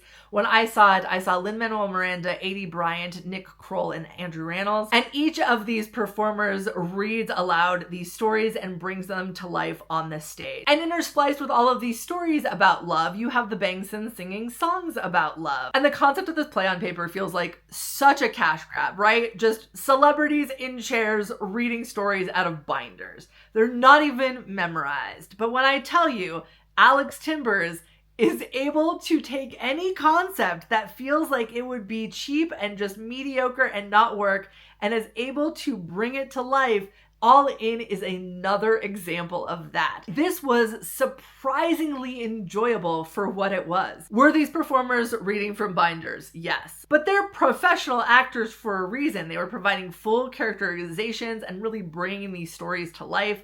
All of the short stories by Simon Rich were really incredibly funny, and the collection of stories that they chose for this production, all of them showcasing love, but the variety of genre in the stories that they chose, as well as the different types of love. You had romantic love, you had sibling love, and found family stories. The show overall was so well curated. And in addition to that, you had an arc in this entire show. We went on a journey even through all of these separate stories. I do think it helps that 3 of the 4 performers that I saw were Broadway veterans, with Aidy Bryant making her Broadway debut in this. And so while they were all on book for this show, you could tell that they pretty much had their stories memorized. You also had a surprising amount of design. Every single story was paired with projection images that would help to bring the story to life. You also had really incredible lighting design. Overall, I was surprisingly charmed by All In. And yes, the tickets were expensive, but for the $100 that I spent on this ticket, I felt like I got my money's worth, which is a lot more than I can say for the $20 I spent on Othello. In addition to the performers being on book for this, you also had short stories that had been performed on like talk radio or printed and published elsewhere, so these weren't even original stories. But I think ultimately this collection of stories by Simon Rich is essentially the play version of a musical review. You know what you're getting into, but you're going to be entertained, and I just thought this was curated so well that I have no choice but to really enjoy this. And ultimately, I think for the concept that it brought to the table and the amount of people that it brought to go see theater for the first time and actually gave them a good show despite what could have been a very easy cash grab, I gotta give this 4 stars. I really enjoyed it. Next up, we have Cult of Love, that follows 4 siblings coming home for Christmas with their families and significant others in tow. They're returning to their childhood home with their parents. All of them grew up in this very religious family. Some of them are still religious. Some of them have kind of branched off and formed their own thoughts in adulthood. And so you get this really fun, chaotic mixture of ideologies and beliefs coming together during the holidays. Obviously, chaos is going to ensue. This is very much in the same vein as an August Osage County, but throw in 4-part harmonies and toxic positivity, and that is Cult of Love. I loved this. What an incredible ensemble cast that they got together for this. This perfectly captured the tension of a family with different beliefs and different morals. This perfectly captured the tension of a family with different beliefs coming together under one roof for the holidays. The design was incredibly well done, and I think in a year where we had sightline issues from a lot of these like big house designs, I did not have any sightline issues in Cult of Love. I thought it was just really incredibly well designed, and the layout of the house house was well. The way that the music was able to perfectly give us an insight into this family and these siblings' life growing up was both hilarious and frightening at the same time. And while I did not think I was going to find this show relatable at all, I absolutely found aspects of it relatable. And my family wasn't even that religious. But just some of the family dynamics, spot on. Spot on. I absolutely loved Cult of Love, and I'm actually kind of sad it got forgotten.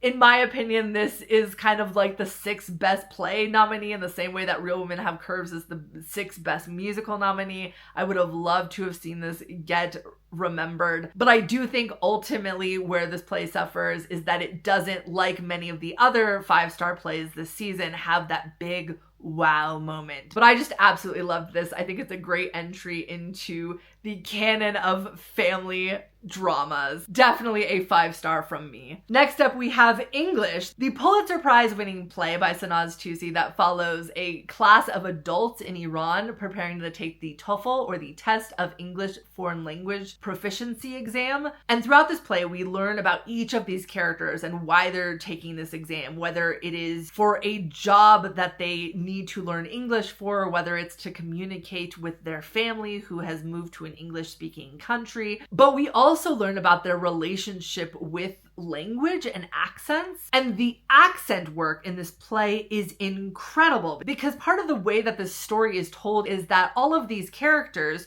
in Iran who are speaking Farsi to each other as they are speaking in their native language, we hear them in American English, right? With a perfect American accent. And anytime they try to speak English within the context of the play, they speak English with a heavy Iranian accent, which is such a great way to communicate to an audience of presumably English speakers what these characters are going through as they attempt to learn English. I just think it's so creative and well done in the show. And it makes the landing that this play sticks that much more poignant, so much so that I can't even talk about it without kind of starting to choke up just thinking about where this play ends up.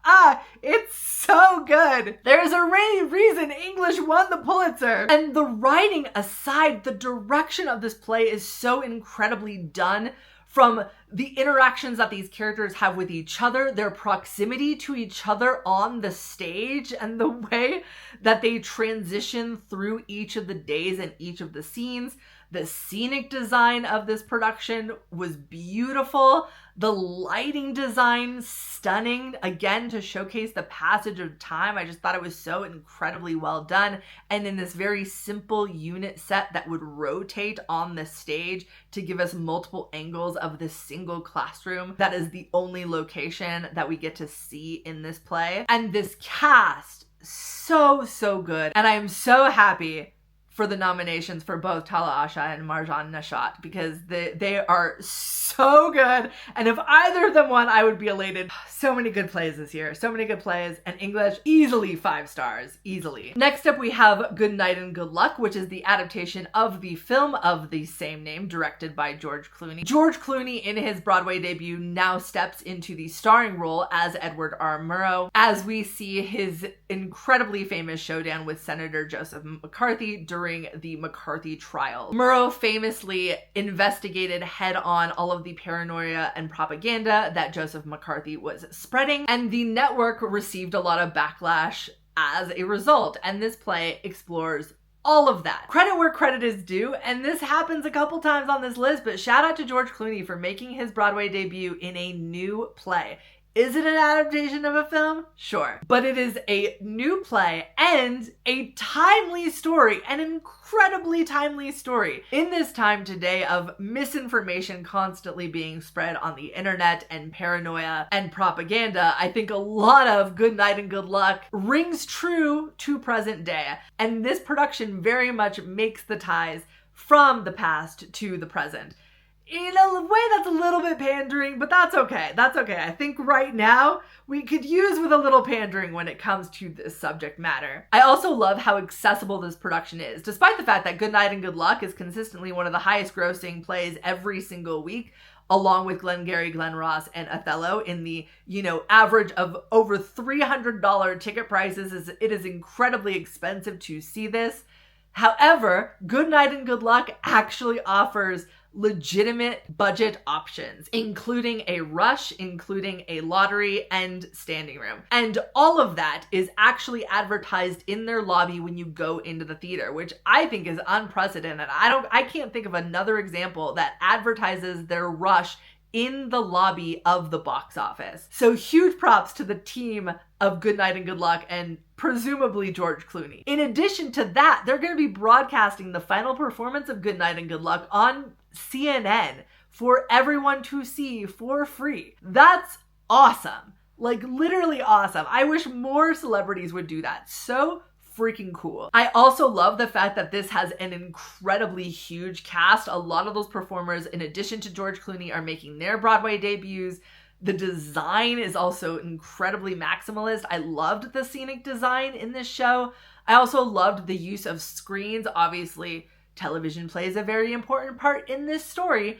And there are television screens throughout the theater so that anytime they are broadcast live on TV within the play, we see that on the screens, and those screens are visible to everyone, which solves a lot of the sightline issues. So no matter where you're sitting in the theater, you get to see the front face of the characters on TV.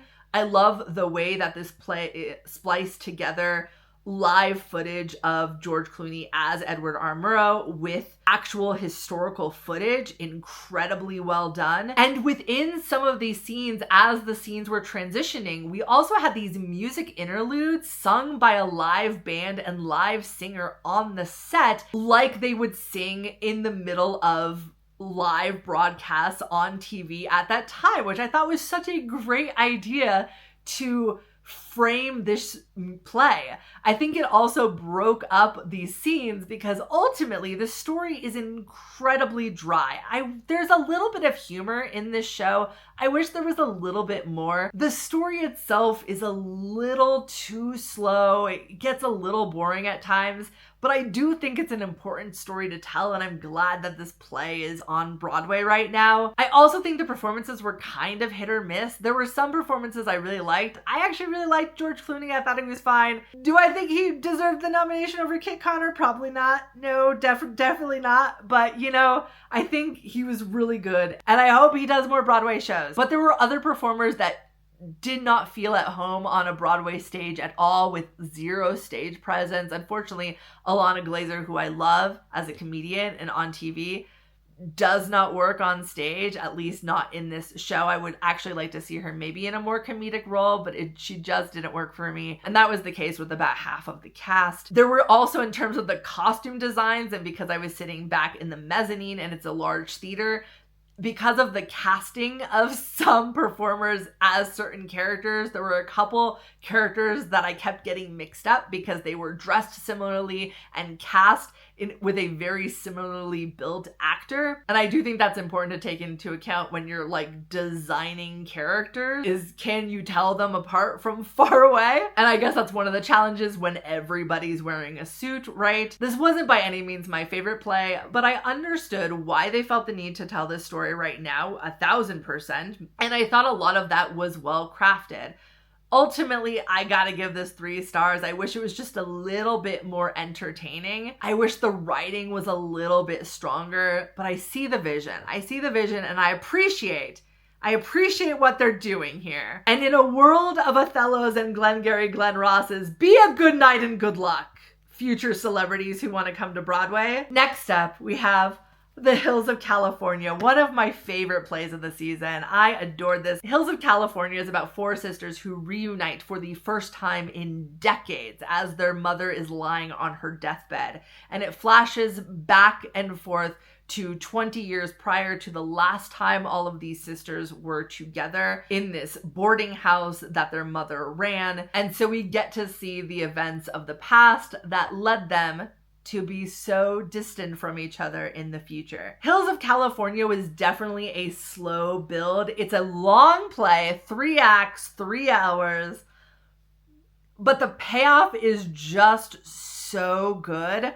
I do think it probably could have been shortened, or the first act could be strengthened in the same way that the third act was strengthened for Broadway. Most notably, Hills of California got a complete transformation moving from London to New York, in that the entire third act was rewritten, so much so that my favorite moment of this production didn't even originally exist, and that continues to blow my mind to this day. There's a moment of Laura Donnelly, who plays both the eldest sister as an adult and the mother in the past, as she is going up the stairs, that just took my breath away, and I think about to this day. What an incredible moment that did not exist in the London production.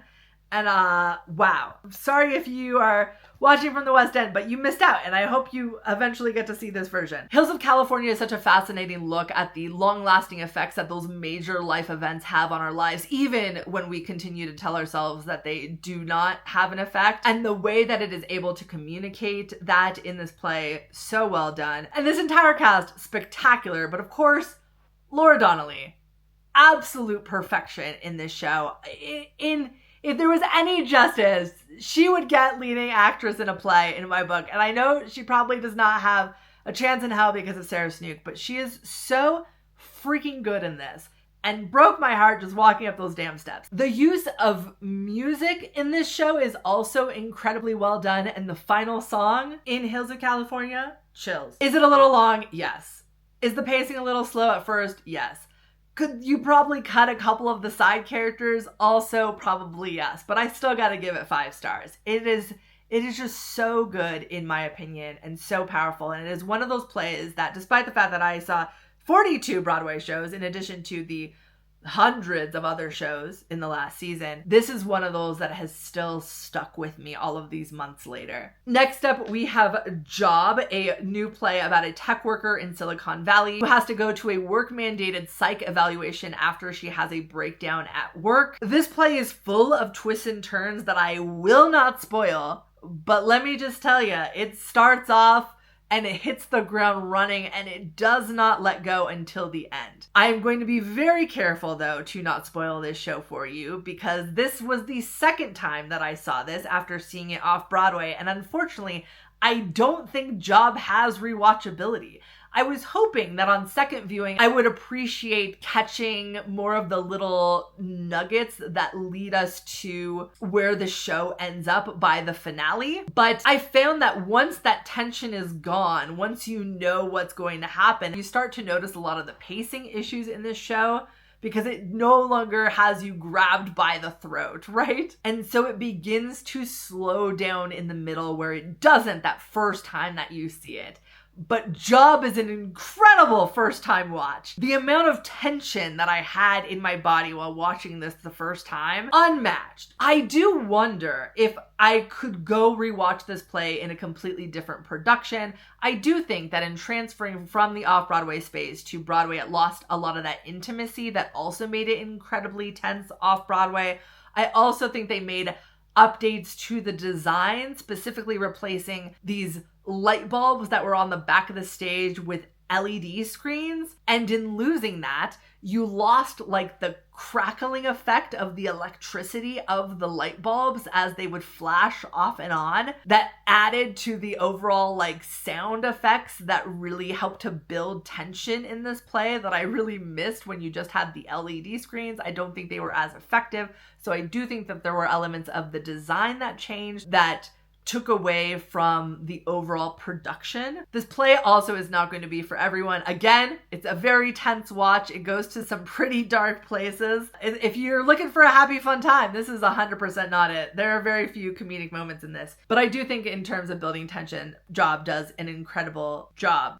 Wow. But I do think if you find a production of Job at a regional theater, because this is going to be a show that definitely gets produced in smaller spaces, go see it one time. It's It's a ride. It's a ride for sure. But ultimately, after seeing this again on Broadway, I gotta give this 4 stars. Next up, we have John Proctor's The Villain. Beloved. Another incredible play this season. Another of the best play nominees. John Proctor's The Villain follows a group of young teenage, primarily girls, but there's a couple teenage guys in here, as they are studying the Crucible in their English class in rural Georgia. They're all juniors in high school. They're dealing with a small town scandal and relationships and studying the Crucible, which is its own sort of trauma. The way that Kimberly Bellflower with John Proctor's The Villain is so perfectly able to capture what it is to be a teenage girl, and specifically because this play takes place in 2018, and I was definitely not a teenager anymore in 2018, but so much of this was relatable in terms of the quoting pop music references into your common lexicon as you're communicating with your friends, from the questioning authority and feeling like you are in that like really weird position of being a teenager and feeling like you know so much but also have no idea what is happening in your life. The heightened emotions that you feel as a teenager, like all of that is in this play. In addition to that, the way that it takes us on this journey of these girls' lives to the incredibly cathartic final moments, beautiful. So beautifully well done. The cast, perfection. Especially Finestraza, who I am elated got a nomination. I was expecting one for Sadie Sink. I was expecting one for Gabriel Ebert. I think they're both incredibly fantastic. But Finestraza was in one of the most stacked categories, and I am so glad that her work in this got recognized because she is so good in what could be an incredibly annoying part. And I feel like her performance as a whole really strengthens this production. I also love what Danya Tamor has done in terms of the overall transitions throughout this play and the passing of time. I think the design is incredibly well done. And I also have to shout out the marketing and social media teams behind John Proctor's The Villain, because I think they're doing such a fantastic job of capturing the spirit of this show into all of the marketing that the show is doing in terms of not even just the merch and the advertisements, but the spirit weeks that they're doing, where you can literally attend a silent disco in Schubert Alley after the show. Like, I think that all perfectly captures what the show is.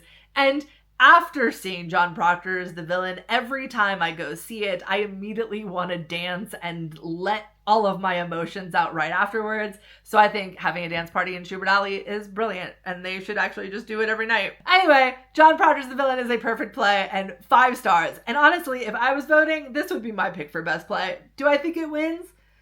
I don't know. But gosh, it's so good. Next up, we have Left on 10th, based off of Delia Ephron's own memoir. This is Delia Ephron's play about her love story and her real life romantic comedy of finding new love in her life at the same time that she is diagnosed with cancer. This play was cute, but I was also painfully aware that I was not the target demographic of the show. The entire structure of this play and narration felt like it was more of an audiobook that was being acted out, which I think, for one, is difficult to act on stage, that style of narration, but it was also just hard for me to be engaged in it. But I did find the romance to be cute at times, and I do think that Peter Gallagher is charming enough as the romantic lead to pull off this weird style of storytelling that while it started out rough, as soon as he entered the story, it got that much more entertaining. And there were a couple adorable dogs in this show, and credit where credit is due. I did love the attention to detail in some of the direction,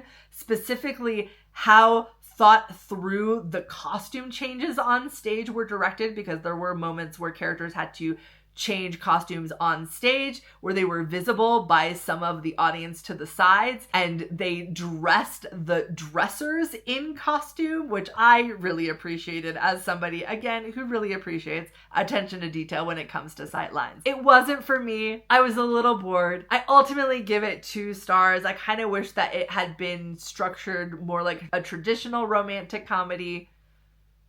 The writing was a little weak, the performances were hit or miss, but I did appreciate it for what it was. Just not Not for me. Next up, we have another celebrity-driven new play, and that is McNeal. McNeal is a new play by Ayad Akhtar that follows a writer played by Robert Downey Jr. at the pinnacle of his career. He's about to be granted this huge award, and he starts to form this kind of obsession with AI. And as we get to know this writer, we realize he's kind of an asshole.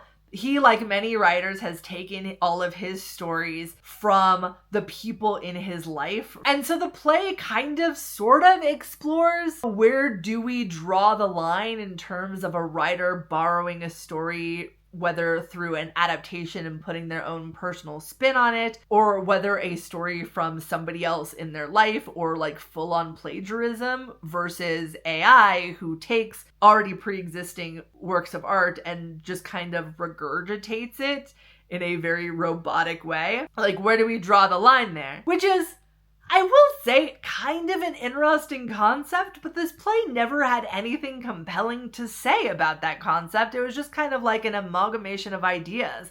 And every single character felt like a cliche of writing. You had the alcoholic writer, the son who really didn't amount to anything and was traumatized by his parents. And so many of these characters were such cliches that in many ways it kind of felt like the script was written by AI. I'm not exactly sure what this play was trying to say. The video elements were cool. Robert Downey Jr., actually, great actor in this. I heard he was kind of rough in previews, but when I saw him, I really enjoyed his performance. Absolutely played an asshole, very similarly to all of the characters that Robert Downey Jr. plays in his career. You could have told me this was Iron Man becomes a writer, and I would have been like, yeah, okay, which I think is what some people wanted, so they got what they wanted. And credit where credit is due, again, shout outs to Robert Downey Jr. for making his Broadway debut in a new play.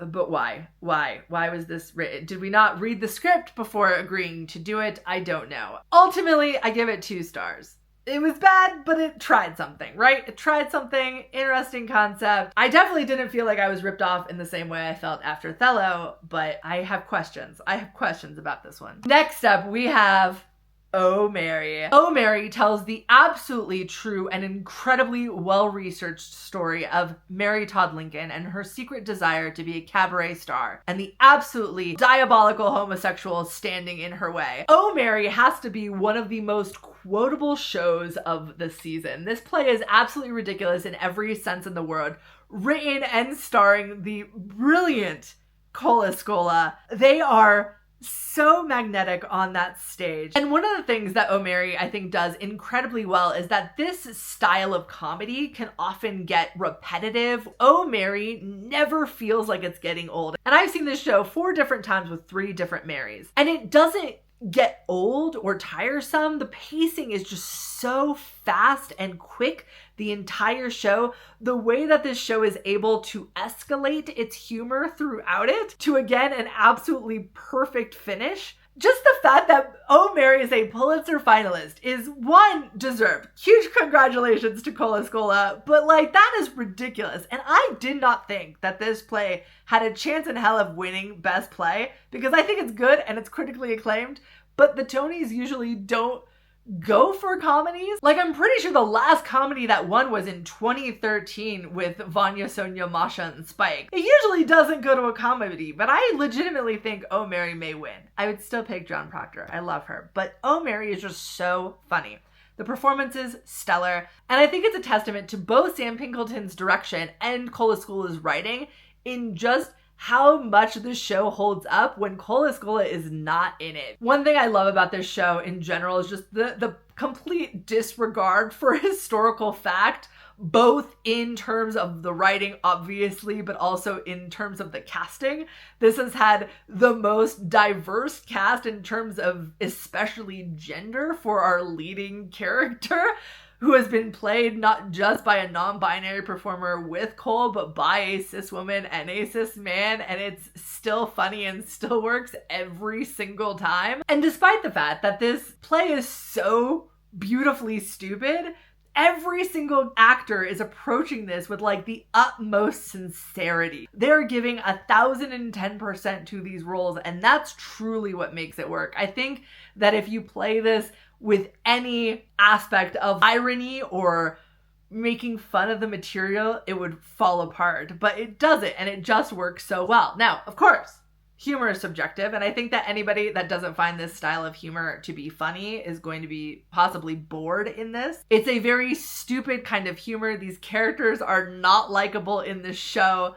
That's not true. I love you, Mary Todd Lincoln. This play truly has absolutely nothing to say, and if that's not art that resonates with you, it's not gonna be for everyone, okay? But I think that the humor is incredibly funny and well crafted, and in seeing multiple casts do this, I have just gotten a further appreciation for this. Also, love that Oh Mary has 5 p.m. shows.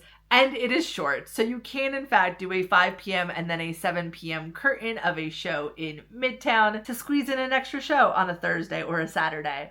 You know, bear that in mind. I think this is going to do very well at the Tonys. I personally will put some other plays above it, but I'm happy with all of the praise that it is getting. Easily a 5-star in my book. Next up, we have The Picture of Dorian Gray, starring Sarah Snook. Now, Picture of Dorian Gray takes essentially the entire novella written by Oscar Wilde of the young man Dorian Gray who sees his beautiful portrait that has been painted, becomes jealous of that portrait, and ends up trading his soul to the painting so that he can stay young and beautiful throughout his life, and the painting instead has to age. But at what cost? But in this adaptation, Sarah Snook plays all of the parts. Unlike, however, one-person shows like Jefferson Mace's Christmas Carol or Andrew Scott recently in Vanya, instead of her alternating between all of the roles simultaneously, this uses a lot of technology so that she ends up acting opposite a pre-recorded version of herself as one of these 26 characters within the play. It's an interesting concept for an adaptation that ultimately, for me, doesn't work. And that being said, I think the technology itself is impressive. Sarah Snook's timing in acting opposite herself is incredibly impressive, and the way that she is running around across that stage, sometimes underneath the stage, it's like you are truly watching an athlete do their thing. I compare watching The Picture of Dorian Gray to watching your friend run a marathon. You are so happy for them for doing this thing that they have trained to do. You hope that they finish. You think that what they are doing is incredibly impressive, but you're not really invested in the outcome. And that's kind of what I felt like in Dorian Gray. I didn't care about any of the characters in this story and where they ended up and the journey that the story was taking. It mostly just felt like I was watching Sarah Snook try to get through the play as quickly as possible, and there weren't those moments to breathe and really live with what was happening.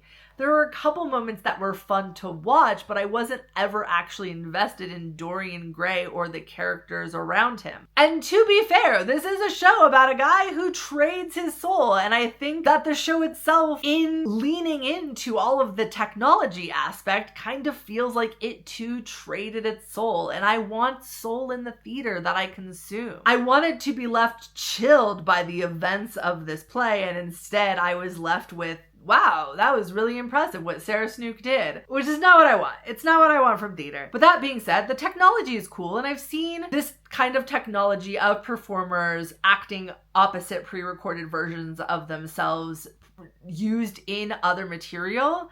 And so I don't mind that. I'd be curious to see this format used again in another story, given direction that allows the material to breathe a little better, that allows the audience to really take in what was happening. Sometimes I just thought like we were getting through the narration so fast that we weren't focused and invested in the story itself. And so maybe in another attempt at this format, I would be more invested. I'm curious about Cynthia Erivo and the Dracula production that is happening this year. But ultimately, while I think Sarah Snook is probably going to win the Tony for leading actress and what she's doing is incredibly impressive, I just wanted to care more about the actual story at the heart of this. This gets 3 stars for me. I think parts of it are well crafted, but the story matters. Story matters. Next up, we have this year's Pulitzer Prize winner, Purpose by Brandon Jacobs Jenkins. Another family drama very much in line within Augusta Osage County, only this time centered around a prominent Black family with influences in politics and the civil rights movement and religion, as their youngest son Naz returns home with an unexpected visitor in tow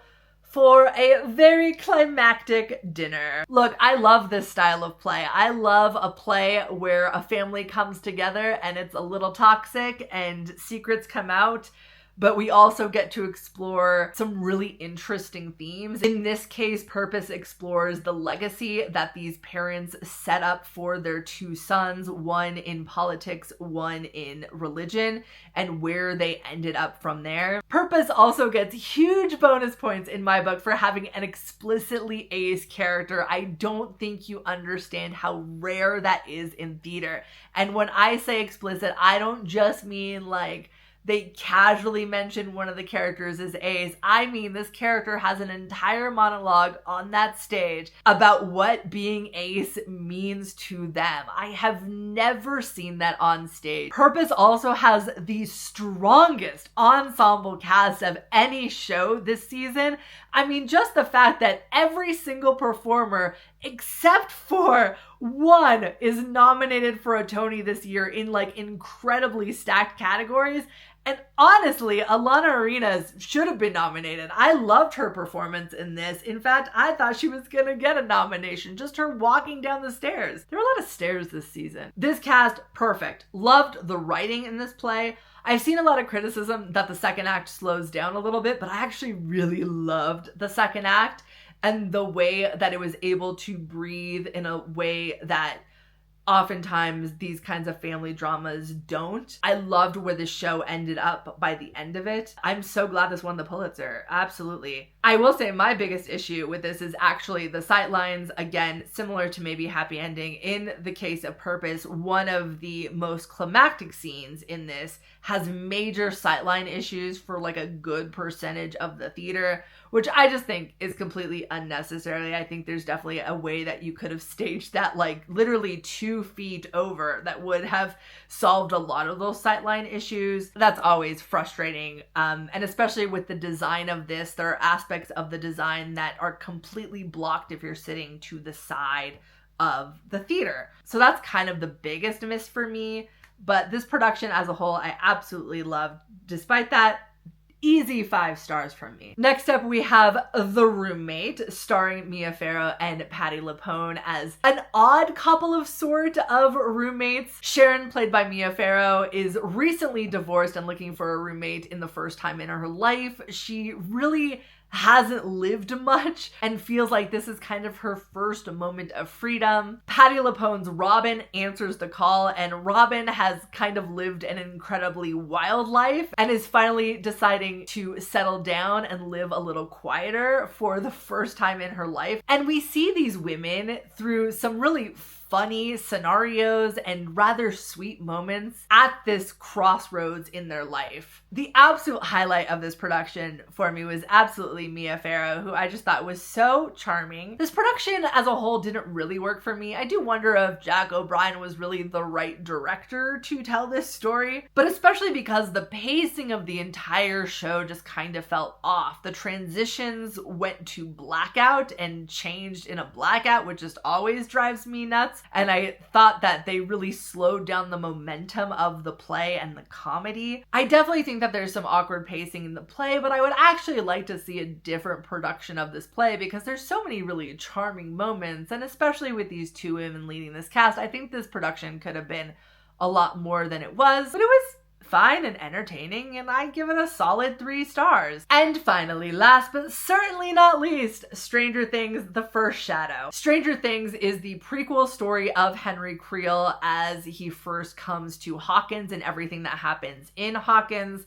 If you've watched the TV show, we get flashbacks of that in season 4. This really expands on that story and introduces us to new characters and new happenings We also see younger versions of a lot of the characters that we know and love, like Joyce and Bob and Hopper are all in this play. Now, I originally saw Stranger Things: The First Shadow about midway through its preview period in London. And the transformation that this play made from the last time I saw it to when I just saw it on Broadway is like night and day. I enjoyed it for what it was in London, but I didn't love it. And the further I got away from the London production, the more flaws I found. But I adored this play on Broadway, and I think it does exactly what it needs to do. First of all, it feels truly like an episode of Stranger Things that is being brought to life in front of us on stage from start to finish. Absolutely perfectly captures the spirit of a Stranger Things episode. And I think the story is going to play an important role in season 5. That is my own personal fan theory. I don't think it's going to be vital that people watch the play, but I do think that this story is going to play a part in how season 5 concludes. I love the way that this play is able to balance all of the multiple storylines throughout it, very similar to an episode of Stranger Things. We have the young trio of younger versions of characters that we know and love from the TV show. We have Henry Creel, the outsider who has just come to Hawkins, and the first friend that he makes, and kind of their story. We have Henry Creel's family, and we have all of the scientists like Dr. Brenner and, you know, the lore aspect of Stranger Things. I do think in the same way that it captures the best parts of Stranger Things as a TV show, I think it also captures some of the flaws of the TV show, and that is that it throws a ton of lore at you all at once. If you are used to the genre, or you are okay with not entirely knowing what everything means and how the world works, great play. If you are unfamiliar with Stranger Things as a property and you need to really understand the mechanics of how the world works, you're going to be very confused in Stranger Things: The First Shadow, because sometimes it just shows you a mind flayer and is like, here's this thing, we're not going to explain it at all. It works for me because I've watched the entire TV show and I'm still not entirely sure what a mind flayer is, but I know it looks cool, and it looks cool in this play. And there is so much to love about this production as a whole. First of all, the incredible performance by Louis McCartney as Henry Creel. He is unreal in this. Like, we talk about the athleticism of Sarah Snook in Dorian Gray, and rightly so, because she's literally running around that stage. But Henry Creel is like screaming every night at the top of his lungs and brings such an incredible intensity to Henry that works so well. But I do not know how he does it 8 shows a week. I truly do not. I think Cola Scola has lead actor in the bag. I truly do. But if anybody's going to give them a run for their money, it's Louis McCartney in Stranger Things: The First Shadow. He's so good. And then, of course, The First Shadow is a design marvel. The lighting design, the scenic design, some of the greatest costume design. There were costume changes in this that I'm still thinking about that make this play feel so cinematic. This is true theater magic is happening in the Marquee Theater right now in terms of the design of the show. And of course, you have the Mind Flayer, new for Broadway.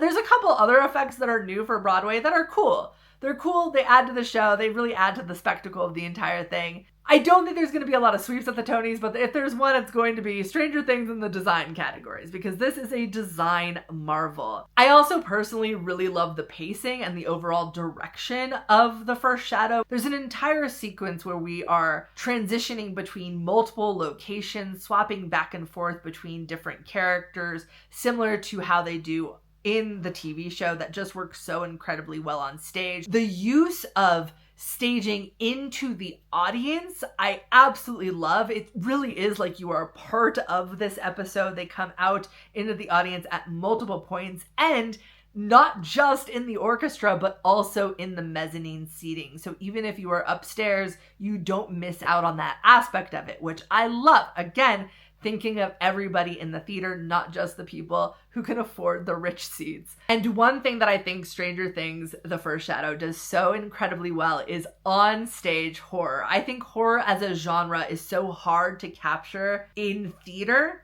There are a few shows that have attempted it. We had Grey House a couple summers ago that I thought did aspects of it well. Covenant off Broadway had some of the best horror effects that I've seen in like a really intimate space. I love horror in theater. I just think it's incredibly hard to do. Stranger Things, The First Shadow is like legitimately scary at times. I jumped in my seat at multiple parts. Definitely not for the faint of heart. There is gore in this. There is body horror in this. There are definitely jump scares. If that is not your thing, it's gonna be a skip for you. But gosh, it is incredible to have that on Broadway right now. Ultimately, I think the play works really well with fans. Mileage may vary if you are not a fan of the show. Like, it's not a perfect play by any means, but it perfectly captures the spirit of Stranger Things, the TV show, flaws and all. And after watching this, I cannot wait for season 5, like truly. I had a really good time at this one. Definitely 4 stars in my opinion, and I think the changes overall were such a pleasant surprise. And that is it, y'all. All 42 shows this Broadway season. If you made it all the way this far, huge congrats and thank you for watching. If you haven't already, please like and subscribe, especially if you want to follow along for my Tony predictions, which are coming out next week. Stay tuned. This is truly one of my favorite seasons I've ever experienced, and that is going to make for a very, very fun Tony Awards watch. I cannot wait.